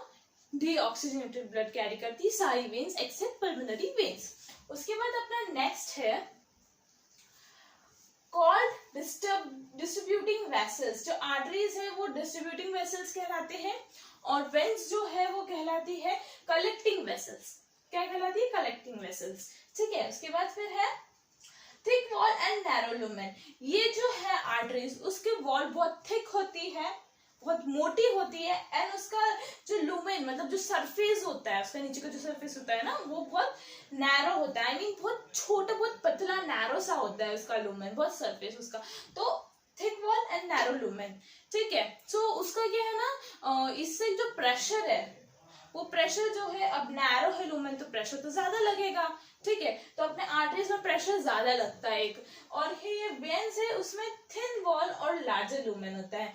तो वॉल जो है उस बहुत पतली होती है वो, और जो लूमेन होता है उसका जो सरफेस है वो ज्यादा बड़ा होता है, लार्जर होता है ना, तो उसका प्रेशर जो है वो लो लगेगा, बिकॉज लूमेन ज्यादा, उसका जो सरफेस है वो ज्यादा बड़ा है और वॉल भी उसकी थिन है, पतली है, तो उसमें कोई प्रेशर मतलब इतनी ज्यादा प्रेशर की कोई नीड नहीं है, तो प्रेशर तो ज्यादा लगेगा नहीं वेन्स में, बट आर्टरीज में लगता है ना, क्योंकि उसकी वॉल जो है वो थिक भी होती है और नैरो भी होता है लूमेन्स का सरफेस। उसके बाद नेक्स्ट है अपने आर्टरीज में पॉइंट, लार्जेस्ट आर्टरी अओर्टा। मैंने आपको बताया था डबल सर्कुलेशन में कि लार्जेस्ट आर्टरी जो है वो अओर्टा है, और अपने वेन्स में लार्जेस्ट वेन कौन सी है, वेना कावा। वेना कावा बताया था मैंने, डबल सर्कुलेशन में है largest when vena cava when. ठीक है, तो आपको आर्टरीज और वेन्स तो समझ आया होगा। अब अपन चलते हैं अपने नेक्स्ट टॉपिक पे, ब्लड प्रेशर। ब्लड प्रेशर के बारे में थोड़ा जान लेते हैं अपन। तो ब्लड प्रेशर है systolic pressure and diastolic pressure. Blood pressure में दो प्रेशर आते हैं, systolic pressure and diastolic pressure. तो सिस्टोलिक प्रेशर क्या होता है, pressure of blood inside the artery during ventricle systolic contraction. मतलब सिस्टोलिक प्रेशर नॉर्मली आप यूं समझो कि जो कंट्रैक्शन होता है, जो डबल सर्कुलेशन में जो कंट्रैक्शन होता है वो कहलाता है सिस्टोलिक प्रेशर। कितने का होता है, 120 mm ऑफ Hg। ठीक है, 120 mm ऑफ Hg। उसके बाद फिर डायस्टोलिक प्रेशर, रिलैक्सेशन, जो डबल सर्कुलेशन में जो रिलैक्सेशन होता है, मैंने आपको बताया था कॉन्ट्रैक्शन और रिलैक्सेशन दोनों बताया था मैंने आपको, तो वो रिलैक्सेशन होता है डायस्टोलिक प्रेशर, और वो कितने का होता है, 80 mm ऑफ Hg। ठीक है, वो अपन ब्लड प्रेशर चेक करते तब आता है 120 mm Hg और 80 mm ऑफ Hg। ठीक है, तो ब्लड प्रेशर नॉर्मली यही है, systolic pressure and diastolic pressure, और इनको डिटेल में अपन पढ़ेंगे नेक्स्ट क्लास में, बिकॉज अपने टेक्स्ट बुक में जितना है, जितना बोला है अपन उतना ही पढ़ते हैं, उसको ज्यादा डिटेल में पढ़ने की नीड नहीं है अपन को। तो उसके बाद फिर आते हैं अपना ब्लड। ब्लड के बारे में अपना नेक्स्ट टॉपिक है ब्लड। तो ब्लड के बारे में पढ़ेंगे, तो ब्लड सबसे पहले यही अपन को पता है, स्टार्टिंग से अपन 9th से देखते आ रहे हैं कि ब्लड एक कनेक्टिव टिश्यू है। कनेक्टिव टिश्यू है ब्लड, अपन ये पढ़ रहे हैं, तो कनेक्टिव टिश्यू है ये। ठीक है, fluid in nature, we all know that blood is fluid in nature, वो एक फ्लूइड लाइक स्ट्रक्चर है। ठीक है, उसके बाद जो ब्लड है उसके सॉलिड कंपोनेंट ऑफ ब्लड, मतलब जो ब्लड के सॉलिड कंपोनेंट है, ब्लड कैपिटल्स आर, ब्लड के कार्पोसेल, जो blood red blood cell, red blood corpuscles, white blood corpuscles, जो WBC, और वो जो है ना वो अपन देखते हैं। तो 4 टाइप्स के हैं, 3 टाइप्स के सॉलिड कंपोनेंट है, एक टाइप जो है वो लिक्विड कंपोनेंट है। तो देखते हैं अपन पहला सॉलिड कंपोनेंट पहले देखते हैं, तो उसमें आता है RBC, रेड ब्लड कार्पोसेल। RBC क्या है, it carries oxygen and CO2 and contain haemoglobin. मतलब ये ऑक्सीजन और कार्बन डाइऑक्साइड दोनों कैरी करता है। ठीक है, और कंटेन करता है हीमोग्लोबिन। हीमोग्लोबिन कंटेन करता है, इसलिए RBC रेड इन कलर होता है। ठीक है, RBC के अंदर मैंने अभी आपको बताया था कि RBC के अंदर हीमोग्लोबिन प्रेजेंट होता है, इसलिए वो रेड इन कलर होता है। ओके, फिर नेक्स्ट है WBC, व्हाइट ब्लड कार्पोसेल्स। अपन को पता है कि व्हाइट ब्लड कार्पोसेल क्या करता है, वो अपनी इम्यूनिटी, एंटीबॉडीज प्रोड्यूस करता है, तो protect from germs, we all know protect from germs and produce antibodies। Antibodies produce करता है और जर्म्स से प्रोटेक्ट करता है अपन को। उसके बाद है ब्लड प्लेटिलेट्स। ब्लड क्या, प्लेटिलेट्स क्या है, during any injury it helps in blood clotting. कोई सी भी इंजरी हो जाती है, अपन गिर जाते हैं, अपन को लग जाते हैं, तो अपने खून बहता है, अपन को लग जाती है खून बहता है, पर कुछ टाइम बाद वो ऑटोमेटिकली बंद हो जाता है। क्यों होता है ऐसा, कि ब्लड क्लॉटिंग्स हो जाती है, मतलब जो है ना क्लॉट्स जो होते हैं वो उस पर जम जाते हैं, धब्बे धब्बे हो जाते हैं, ताकि वो जम जाता है कि खून और ज्यादा बहे नहीं और ज्यादा ब्लड का अपना लॉस नहीं हो। सो प्लेटलेट्स वो काम करता है। उसके बाद फिर लिक्विड कंपोनेंट जो है वो प्लाज्मा। क्या है, प्लाज्मा। तो इसका क्या है function, it is yellow coloured fluid which is 90% of water and 10% of organic substance। Platelets हो गया, प्लाज्मा ये है कि एक येलो कलर्ड है। ठीक है, येलो कलर्ड है, इसमें 90% वाटर है और 10% ऑर्गेनिक सब्सटेंस है। तो अपन ने ये चारों कंपोनेंट्स भी पढ़ लिए, ब्लड के बारे में पढ़ लिया, ब्लड प्रेशर के बारे में पढ़ लिया। अब नेक्स्ट टॉपिक पे चलते हैं। तो अब अपना नेक्स्ट टॉपिक है लिम्फ। लिम्फ के बारे में जानेंगे। तो लिम्फ है, it is a yellowish fluid escape from the blood capillaries into intercellular space. मतलब लिम्फ वो है, लिम्फ एक येलो कलर का है। सबसे पहली चीज है कि वो एक येलोइश कलर का है, ठीक है, जो कि ब्लड कैपिलरीज से निकल जाता है और इंटरसेल्युलर स्पेस में चला जाता है। टिश्यूज की जो इंटरसेल्युलर स्पेस होती है उसमें चला जाता है वो। उसके बाद फिर है it contain less protein than blood. ये लेस प्रोटीन मतलब ब्लड से कम प्रोटीन कंटेन करता है, ठीक है। It flows from tissues to the heart which helps in transportation and destroying germs. मतलब ये हेल्प करता है, sorry, it flows from tissues मतलब लिम्फ टिश्यूज से फ्लो होता है टू द हार्ट, मतलब हार्ट तक टिश्यूज से फ्लो होता है, हार्ट तक जाता है, जो कि मदद करता है, विच helps in transportation and destroying germs. Transportation में ट्रांसपोर्ट कर रहा है तो ट्रांसपोर्टेशन में तो हेल्प करेगा, और जर्म्स को भी डिस्ट्रॉय करता है, ठीक है। तो इसके 3 बेसिक पॉइंट्स अपन ने पढ़ लिए हैं। उसके बाद फिर अपन इसके फंक्शन देखेंगे, पहले इसका डायग्राम देख लेते हैं अपन। तो ये है अपना आरबीसी जो कैपिलरी है, ब्लड कैपिलरी, उसमें कौन कौन बह रहा है? प्लाज्मा, प्लेटलेट्स, डब्ल्यूबीसी, आरबीसी और प्रोटीन, कुछ प्रोटीन्स, ठीक है। तो ये चारों 5 चीजें बह रही है, ब्लड के साथ जा रही है। ब्लड के अंदर तो अभी सारे कंपाउंड जाएंगे, क्योंकि अभी उसको फिल्टर तो करा नहीं है, और वो तो बहुत प्रोसेस से होता है, तो उसके अंदर भी सब कुछ है, सब अपने काम की चीजें भी है। तो प्लाज्मा, प्लेटलेट्स, डब्ल्यूबीसी, आरबीसी और कुछ प्रोटीन्स है। अब एक ये बहुत अच्छे फ्रेंड्स है, एग्जांपल ले लेते हैं अपन, एक एग्जांपल से समझिए। ये बहुत अच्छे फ्रेंड्स है, मान लो, ठीक है, बहुत अच्छे फ्रेंड्स है। अब इनकी बहुत अच्छी यारी दोस्ती है यार, पर एक दिन इनकी लड़ाई हो गई। आरबीसी मानता है कि भाई मैं लीडर हूँ, और ये सब बोलते हैं तू कहाँ का लीडर आ गया, हम भी तो कुछ है ना, लीडर ही क्यों बनाना। पर वो आरबीसी समझता नहीं, हो जाता गुरूर, उसको गुरूर आ जाता है कि भाई मैं ही हूँ और तुम कुछ नहीं हो, ऐसे वैसे। तब इन सबको गुस्सा आता है, ये प्लाज्मा को, प्लेटलेट्स को, डब्ल्यूबीसी को और कुछ प्रोटीन्स को, कि भाई यार ऐसे थोड़ी चलता है क्या। तो इनको आता है गुस्सा, और यहाँ पे क्या रहता है, ब्लड कैपिलरीज के यहाँ पे सरफेस पे कुछ स्मॉल पोर्स प्रेजेंट होते हैं, छोटे छोटे से छेद, स्मॉल पोर्स प्रेजेंट होते हैं, होल्स प्रेजेंट होते हैं। तो ये क्या, तो गुस्सा आया, भाई हम तो जा रहे हैं, हम तो नहीं रह रहे तेरे साथ, तू तो ऐसा करता है भाई, ऐसा आरबीसी को बोल के चले जाते हैं, हम तो नहीं रह रहे भाई तेरे साथ, हम जा रहे हैं। तो ये चले जाते हैं, ये कहाँ से, स्मॉल पोर्स से निकल जाते हैं, यहाँ से ये ऐसे निकल जाते हैं, कहाँ से, यहाँ से निकल जाते हैं, छोटे छोटे छेद से निकल जाते हैं ये। अब रह गया अकेला आरबीसी, वो बिल्कुल नहीं निकलता, बताया मैं क्यों निकलूं, मेरा घर है, मैं क्यों जाऊं भाई, उसको तो बहुत ज्यादा गुरूर था। तो ये सब तो बेचारे निकल गए। अब इनके पास घर का कोई ठिकाना नहीं, बोले कहाँ रहे अब ये। इन्होंने बोला ये टिश्यूज है, इन्होंने बोला कि यार हमें थोड़ी जगह दे दो, हम तुम्हें डिस्टर्ब नहीं करेंगे, पर हम थोड़ी जगह दे दो तुम्हारे आसपास थोड़े दिन रहने के लिए, हम तुम्हारे थोड़े दिन गेस्ट बन के रह लेंगे, फिर हमारा घर ढूंढ लेंगे और फिर वहां रहेंगे हम। तो टिश्यूज को कोई एतराज तो था नहीं, क्योंकि डिस्टर्ब तो कर नहीं रहे, तो कुछ प्रॉब्लम थी नहीं। उन्होंने बोला ठीक है हमारे आसपास रह लो, हमें बस डिस्टर्ब मत करना। तो उन्होंने बोला ठीक है ठीक है। तो ये यहाँ जो 2 टिश्यू है, इनके बीच में जो ये स्पेस थी, इंटरसेल्युलर स्पेस कहलाती है, इसके बीच में जो स्पेस है वहां पे वो रहने लग गए। ठीक है भाई, थोड़े दिन रहे, 1 दिन रहे, 2 दिन रहे, 3 रहे, कितने दिन रह सकते हो। तो इस बीच में वो इस इंटरसेल्युलर स्पेस के बीच में वो रह रहे थे, तो इनका नाम रख दिया उन्होंने टिश्यू फ्लूइड। तो ये कहने लग गया टिश्यू फ्लूइड। अब ये टिश्यू फ्लूइड इनके बीच में रह रहे, ज्यादा दिन रह नहीं सकते, क्योंकि परमानेंटली उनका घर तो है नहीं जो रह ले, थोड़ा दिन रहे, ठीक है भाई। अब वो 2-3 दिन से वो इनका घर की तलाश है, तो इनको घर ढूंढने निकल रहे भाई कि हम कहाँ जाएं, हमें घर चाहिए, परमानेंट हाउस चाहिए, तो क्या करें अब। तो इनको पता चला कि कैपिलरी है जिसका नाम है लिम्फेटिक कैपिलरी, वहां पे वो घर खाली है, लिम्फेटिक कैपिलरी घर खाली है, ये घर मान लो, तो ये घर खाली है। तो भाई अपन पूछते हैं कि भाई तुम हमें घर दोगे कि नहीं दोगे परमानेंटली, हम खरीदना चाहते हैं तुम्हारा घर। तो एक गए इस कैपिलरी के पास में, बोला कि भाई तुम्हें घर चाहिए, इसने दे दिया, बोले कि लाओ थोड़े पैसे दे दो, ले जाओ तुम। तो इसने घर ले लिया। अब इसके अंदर जो रहने लग गए वो प्लाज्मास, डब्ल्यूबीसी, प्लेटलेट्स और कुछ प्रोटीन रहने लग गए, ठीक है। ये टिश्यू फ्लूइड्स जो थे इसके अंदर आकर रहने लग गए, और कुछ टाइम तक रहे, और इनका नाम रख दिया लिम्फ।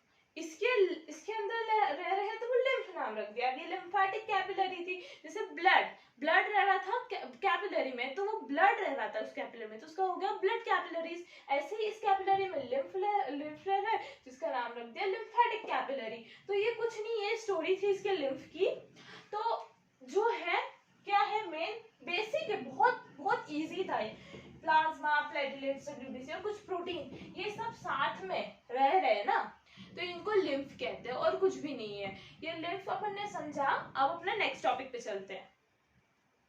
तो नेक्स्ट टॉपिक पे पहले अपन अपना फंक्शन, इसका लिम्फ का फंक्शंस देख लेते हैं। इसके फंक्शंस क्या है? पहला फंक्शन है इसका फ्लूइड बैलेंस।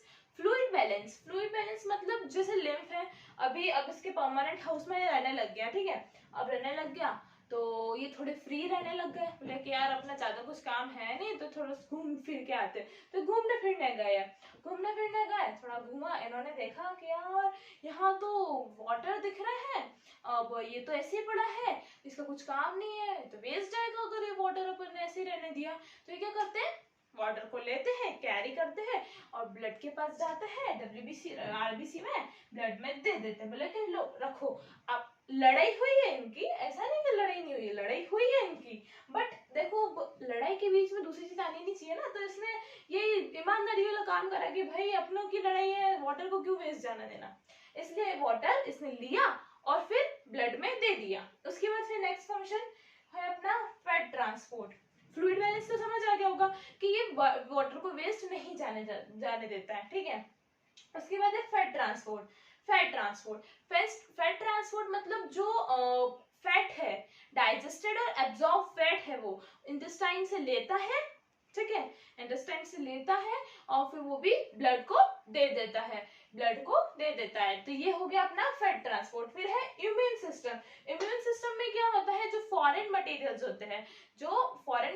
होते हैं ना, उनको क्या करता है, वो ट्रांसपोर्ट करता है कहाँ से, ये ट्रांसफर करता है, जो फॉरेन मटेरियल्स होते हैं उनको देता है ये कहाँ पे, लिम्फ नोड पे। लिम्फ नोड को कैसे, लिम्फ नोड कहाँ पे प्रेजेंट होती है, अपने जो ईयर है उसके पीछे लिम्फ नोड होती है, उसको दे देता है कि भाई तुम रखो। तो अब वो लिम्फ नोड क्या करती है, वो जो बैक्टीरिया और जो फॉरेन पार्टिकल्स उनको किल कर देती है, उनको डिस्ट्रॉय कर देती है। तो ये इम्यून सिस्टम का काम है। ये तीनों फंक्शन आपको समझ आए होंगे, तो अपना लिम्फ कंप्लीट हुआ। सो अब अपना है ट्रांसपोर्टेशन इन प्लांट। अब अपन ने अपना ह्यूमंस का ट्रांसपोर्टेशन देख लिया कि कैसे होता है और क्या होता है, पर अपन ने प्लांट्स का नहीं देखा। तो अपन अब प्लांट्स का देखते हैं कि ट्रांसपोर्टेशन प्लांट्स में कैसे होता है, ट्रांसपोर्ट कैसे होते हैं प्लांट्स में। तो क्या होती है, दो चीजें होती है, एक तो वाटर और मिनरल्स ट्रांसपोर्ट होते हैं और दूसरा फूड है।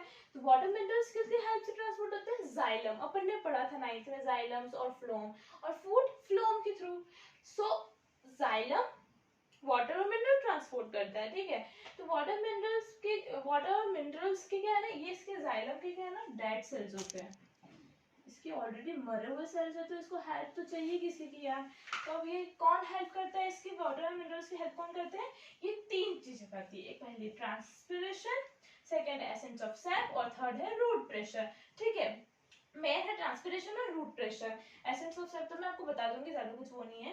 तो ट्रांसपिरेशन और रूट प्रेशर और एसेंस ऑफ सेप। और फूड में क्या है, फूड में ट्रांसलोकेशन, ये फूड के तो इसके तो फ्लोम के लिविंग सेल्स, इसको हेल्प चाहिए नहीं किसी की, तो फूड में एक प्रोसेस होती है ट्रांसलोकेशन, और इसके बारे में बताऊंगी। पहले अपन देख लेते हैं वाटर और मिनरल्स कैसे ट्रांसलोकेशन होता है। तो वाटर और मिनरल्स के ट्रांसलोकेशन के लिए पहले अपन लेते हैं रूट प्रेशर देखो, रूट प्रेशर के जैसे वाटर और मिनरल्स कहाँ पाए जाते हैं, रूट्स के वहां वाटर और मिनरल्स पाए जाते हैं। ये अपने प्लांट मान लो, प्लांट अच्छा नहीं है पर एग्जाम्पल ले रहे अपन, तो देख लेते हैं। ये यहाँ पे रूट से प्रेजेंट है, ठीक है, और यहाँ पे वाटर और मिनरल्स प्रेजेंट है इसके आसपास, रूट्स के आसपास, ठीक है।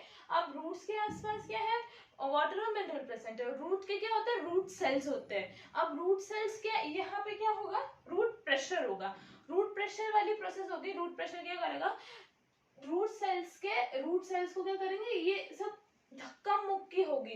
रूट सेल्स क्या करेंगे, वाटर और मिनरल को खींचेगा, लेगा वो उसको, किसको, वाटर और मिनरल्स को रूट सेल्स लेंगे। तो क्या है ना, थोड़ा धक्का मुक्की और सब वो होगा, तो उससे क्या है ना, ये रूट प्रेशर धीरे धीरे, जैसे ब्लड प्रेशर होता है हाई होता है ना, ऐसे ये भी अप जाएगा और कहाँ पे, रूट टिप्स तक चला जाएगा, रूट की टिप तक चला जाएगा। रूट की टिप यहाँ पे, यहाँ तक आ गया, ठीक है भाई, आ गया, कैसे भी धक्का मुक्की करके आ गया वो रूट प्रेशर के थ्रू। अब होगा यहाँ पे ट्रांसपिरेशन। कैसे होगा ये ट्रांसपिरेशन? ट्रांसपिरेशन का क्या फंक्शन था, मैंने आपको बताया था, loss of water. Loss of water कैसे होता है? ये सन है, ठीक है, सन क्या करता है, ट्रांसपिरेशन में एक्सेस वाटर होता है उसको ले लेता है, उसको खींच लेता है। तो क्या है, सन है, अब यहाँ पे वाटर और मिनरल्स आ गए, अब ये क्या करेगा, सन ट्रांसपिरेशन प्रोसेस होगी, तो सन क्या करेगा, वाटर को लेगा, तो ये ट्रांसपिरेशन प्रोसेस से धीरे धीरे ऊपर आएंगे और यहाँ तक इनकी टिप तक आ जाएंगे, इन सबकी ऊपर आ जाएंगे, टिप तक आए और यहाँ से एक्सेस वाटर इन्होंने ले लिया, तो ट्रांसपिरेशन प्रोसेस भी हो गई, रूट प्रेशर भी हो गया, ट्रांसपिरेशन प्रोसेस भी हो गई। अब एसेंट ऑफ स्टेप क्या है?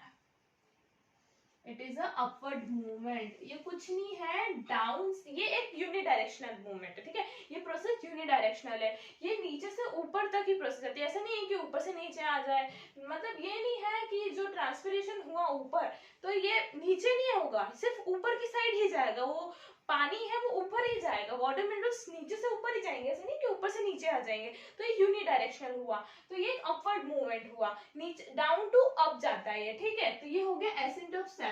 नाम भले आपको लग रहा होगा पर ये इतना वो नहीं है, कुछ नहीं है, मतलब ascent of step it is upward movement, बस इतना इतना समझ लो आप, ठीक है।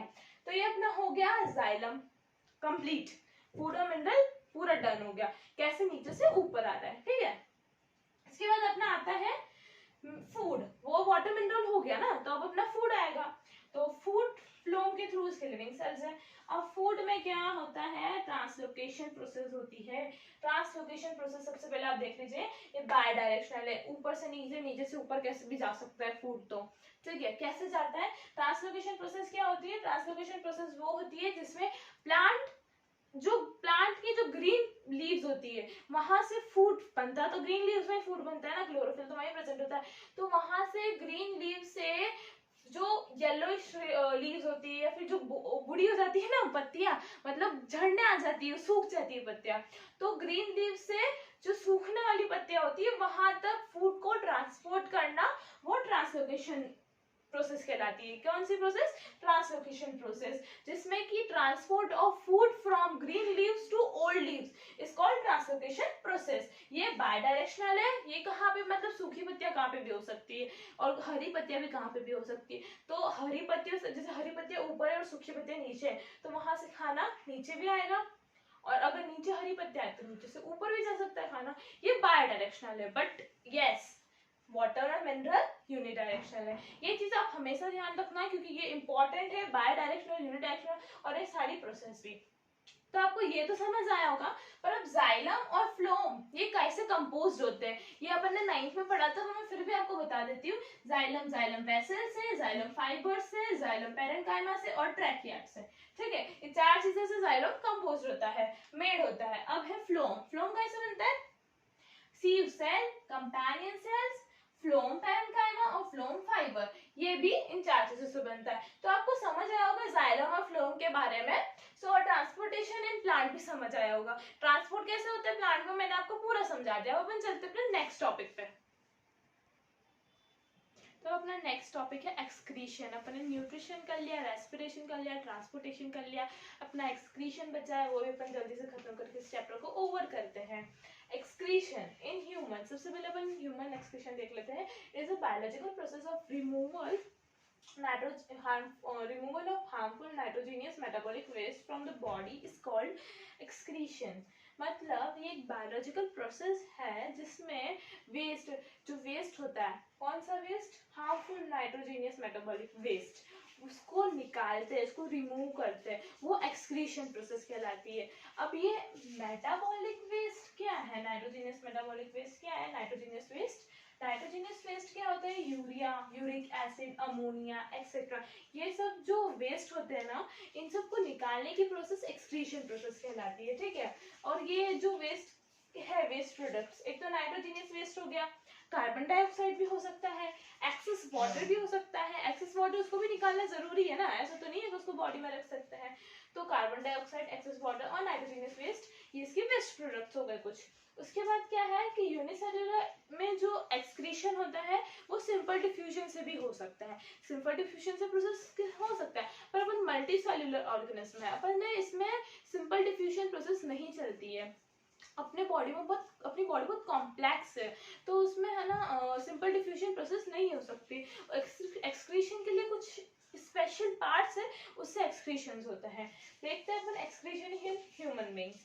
एक्सक्रीटरी ऑर्गन, इसमें क्या है, सबसे पहले पेयर ऑफ किडनी अपन डायग्राम के थ्रू देखते हैं। दो पेयर है, किडनी है, ठीक है भाई, किडनी है ये, है ना। उसके बाद फिर यहाँ से दोनों किडनी से यूरेटर्स निकल रही है, जो निकल रहे हैं ना यूरेटर्स है ये। तो पेयर ऑफ किडनी है तो ऑब्वियसली पेयर ऑफ यूरेटर्स होंगे, ठीक है, पेयर ऑफ यूरेटर्स हो गए। उसके बाद क्या है, यूरिनरी ब्लैडर, मींस यूरिन यहाँ से पेयर ऑफ किडनी से आया, पेयर ऑफ यूरेटर्स से, यूरेटर्स में आया, यूरेटर से फिर यूरिनरी ब्लैडर में गया। यूरिनरी ब्लैडर क्या करता है, यूरिन को स्टोर करता है। यूरिनरी ब्लैडर ये है, तो ये ब्लैडर है यूरिनरी ब्लैडर। लाइक वो अपन ने देखा था गॉल ब्लैडर, तो वो क्या करता था, बाइल जूस को स्टोर करता था, पर यूरिनरी ब्लैडर क्या करता है, ये यूरिन को स्टोर करता है। उसके बाद फिर आता है अपना यूरेथ्रा। यूरिनरी ब्लैडर से यूरिन स्टोर हुआ, उसके बाद फिर यूरिन जाता है यूरेथ्रा में। यूरेथ्रा में जाता है, यूरेथ्रा एक पैसेज है यूरिन को निकालने का, आउट करने का। तो ये पैसेज कहाँ पे होता है, यहाँ पे, ये यूरेथ्रा है, ठीक है। तो मेरे को लगता है कि आपको excretory organ, excretion in human समझ आया होगा। अब अपन देखते हैं excretion in plant. Excretion in plant में सबसे पहले वाटर के थ्रू एक्सक्रीशन हो सकता है। वाटर किसके थ्रू एक्सक्रीट होगा, ट्रांसपिरेशन, लॉस ऑफ वाटर, ठीक है, उसके थ्रू एक्सक्रीशन हो सकता है। ऑक्सीजन किसके थ्रू निकलेगा, फोटोसिंथेसिस। अब एक्सेस ऑक्सीजन हो गया, एक्सेस वाटर हो गया, तो वो ट्रांसपिरेशन किससे निकलेगा, एक्सेस ऑक्सीजन फोटोसिंथेसिस प्रोसेस के थ्रू निकल जाएगा। उसके फिर डेड सेल्स के थ्रू क्या करते हैं, ये प्लांट बहुत चालाक होते हैं, तो इनका क्या है कि ये क्या करते हैं, जो डेड सेल्स होते हैं, अब कुछ क्या होता है, डेड सेल्स होते हैं ना, उनको क्या करते हैं, ड्राई लीव्स होती है ना, उसमें ट्रांसफर कर देते हैं डेड सेल्स को, ताकि जैसे कि ड्राई लीव्स गिरेगी ना, फॉल होएगी ना वो, तो उनके साथ भी डेड सेल्स चले जाएंगे। इनकी तरीका देखा, दिमाग का देखो कितने टैलेंटेड है, अपन से ज्यादा टैलेंटेड। डेड सेल से भी हो गया एक्सक्रीशन। फिर वेस्ट प्रोडक्ट, सेल्यूलर वैक्यूल्स, तो वेस्ट प्रोडक्ट जो भी होते हैं ना, थोड़े बहुत उनके वेस्ट प्रोडक्ट्स वो क्या करते हैं, सेल्यूलर वैक्यूल्स में ट्रांसफर कर देते हैं। उनके वैक्यूल्स बहुत बड़े बड़े होते हैं प्लांट्स में एज कंपेयर टू अस। तो अपन ने 9th में पढ़ा था, वैक्यूल पूरा पढ़ा था, तो वो वेस्ट प्रोडक्ट भी दे देते हैं सेल्यूलर वैक्यूल्स को। और plant also excrete some waste into soil around them, मतलब प्लांट्स क्या है ना, ये नहीं सोचते हैं कि भाई हमारा आसपास गंदा होगा, ऐसा ऐसा कुछ नहीं। ये क्या करते हैं, सम वेस्ट, उनका जो कुछ वेस्ट होता है ना, वो उनके आसपास जो है सॉइल के आसपास ही एक्सक्रीट कर देते हैं, वो उसके आसपास ही सॉइल में ही एक्सक्रीट कर देते हैं, कौन, प्लांट्स। तो ये एक्सक्रीशन इन प्लांट्स भी हो गया होगा, एक्सक्रीशन इन ह्यूमन भी हो गया, तो आपको समझ भी आया होगा। ये मैंने इसका डायग्राम बनाया था ह्यूमन का, एक्सक्रीशन ह्यूमन, एक्सक्रीटेड ह्यूमन का डायग्राम बनाया था मैंने, तो आई होप आपको समझ आया होगा। अब अपना नेक्स्ट सबसे इंपॉर्टेंट टॉपिक पे चलते हैं अपन, जो कि है नेफ्रॉन। तो अब अपना टॉपिक है नेफ्रॉन। नेफ्रॉन क्या है, ये किडनी की एक फिल्ट्रेशन यूनिट है, जो कि मतलब फिल्ट्रेशन यूनिट है किडनी की, और हर एक kidney, each kidney contain about 1.2 million nephrons, मतलब एक किडनी 1.2 मिलियन नेफ्रॉन्स कंटेन करती है। तो दोनों किडनी का कितना में होगा, 4.2, सॉरी 2.4, सॉरी माय मिस्टेक, 2.4। तो दोनों किडनी का 2.4 मिलियन नेफ्रॉन्स कंटेन करती है, एक किडनी 1.2 मिलियन नेफ्रॉन्स कंटेन करती है। तो अपन जानते हैं इसको थोड़ा डायग्राम के थ्रू। तो ये है कैपिलरीज, ये जो कॉम्प्लेक्स स्ट्रक्चर है ये कहलाता है बोमेन्स कैप्सूल, ठीक है, कॉम्प्लेक्स स्ट्रक्चर कहलाता है बोमेन्स कैप्सूल, और ये कैपिलरीज आ रही है इसके अंदर। अब यहाँ पे क्या होता है ना, यहाँ पे फिल्टर होते हैं, लाइक चाय फिल्टर करते ना, चाय छानते ना अपन, तो चाय छानते तो ऊपर जो है वो अपन छानते हैं, तो जो कॉम्प्लेक्स पार्टिकल्स है वो ऊपर रह जाते हैं, बाकी नीचे चले जाते हैं अंदर। तो इसमें भी ऐसे होता है, ये अल्ट्रा फिल्ट्रेशन कहलाता है। यहाँ पे अल्ट्रा फिल्ट्रेशन होता है, फिल्टर होता है, और फिल्टर होने के बाद फिर जैसे ही अंदर ट्यूब है, ये ट्यूब के अंदर जाता है, तो जो कॉम्प्लेक्स सब्सटेंस और कॉम्प्लेक्स पार्टिकल होते हैं वो यहीं रह जाते हैं, और फिर अंदर जो बिल्कुल स्मॉल पार्टिकल्स होते हैं ना, वो चले जाते हैं अंदर, और वो अंदर ट्यूब के अंदर जाते हैं। और यहाँ पे यू लाइक स्ट्रक्चर दिख रहा है, रिवर्स स्ट्रक्चर। यहाँ पे क्या होता है ना, ये रेनल ट्यूब है, और यहाँ पे क्या होता है ना, यहाँ पे जो स्मॉल पार्टिकल्स भी होते हैं, जो अपने इसमें अल्ट्रा फिल्ट्रेशन में निकल जाते हैं, उसमें नहीं रुकते, नहीं रहते वहां पे, में निकल जाते हैं और इसमें आते हैं, तो यहाँ से वो छोटे पार्टिकल्स यहाँ पे रह जाते हैं, यहाँ पे भी फिल्ट्रेशन होता है। तो यहाँ से जो छोटे छोटे पार्टिकल्स है यहाँ रुक के यहाँ से नहीं निकल पाते, और फिर बाद में अच्छा जो रहता है वो यहाँ से निकल जाता है, और उसके बाद फिर बाद में यहाँ से ट्यूब से निकलकर फिर डक्ट में जाते हैं, और डक्ट में जो ये दिख रहा है आपको यहाँ पे अलग अलग नेफ्रॉन होते हैं, तो ये अलग अलग नेफ्रॉन में चला जाता है। ये है इसका एक नेफ्रॉन का पूरा डायग्राम, और मैंने आपको ये बता दिया कि नेफ्रॉन एक फिल्ट्रेशन यूनिट है किडनी की, फिल्ट्रेशन यूनिट है किडनी की, और इसमें एक किडनी कंटेन करती है 1.2 मिलियन, ठीक है, एक किडनी करती है 1.2 मिलियन नेफ्रॉन्स कंटेन करती है, ठीक है। तो आई होप आपको समझ आया होगा नेफ्रॉन। ये अपना लास्ट टॉपिक था इस चैप्टर का। अपन ने न्यूट्रिशन कर लिया, रेस्पिरेशन कर लिया, ट्रांसपोर्टेशन कर लिया, एक्सक्रीशन भी कर लिया। एक्सक्रीशन का भी अपना ये लास्ट टॉपिक था नेफ्रॉन। अपन ने सारे टॉपिक्स क्लियर कर लिए। हाँ, ये वीडियो बड़ा हो चुका है, लेंथी हो चुका है एक्सेप्ट, बट अगर अपन लेंथी नहीं करते और शॉर्ट में समझ लेते, अपन इसको शॉर्ट वीडियो बनाते और ऊपर से समझ लेते, तो अपन इसको डिटेल में नहीं पढ़ पाते और उसको अच्छे से समझ भी नहीं पाते। इस वीडियो से आपको सारे टॉपिक आई होप क्लियर हो गए होंगे, और अगर फिर भी कुछ डाउट है तो मुझे कमेंट सेक्शन में बताइए। So please like, share and subscribe my channel, and thank you and have a good day.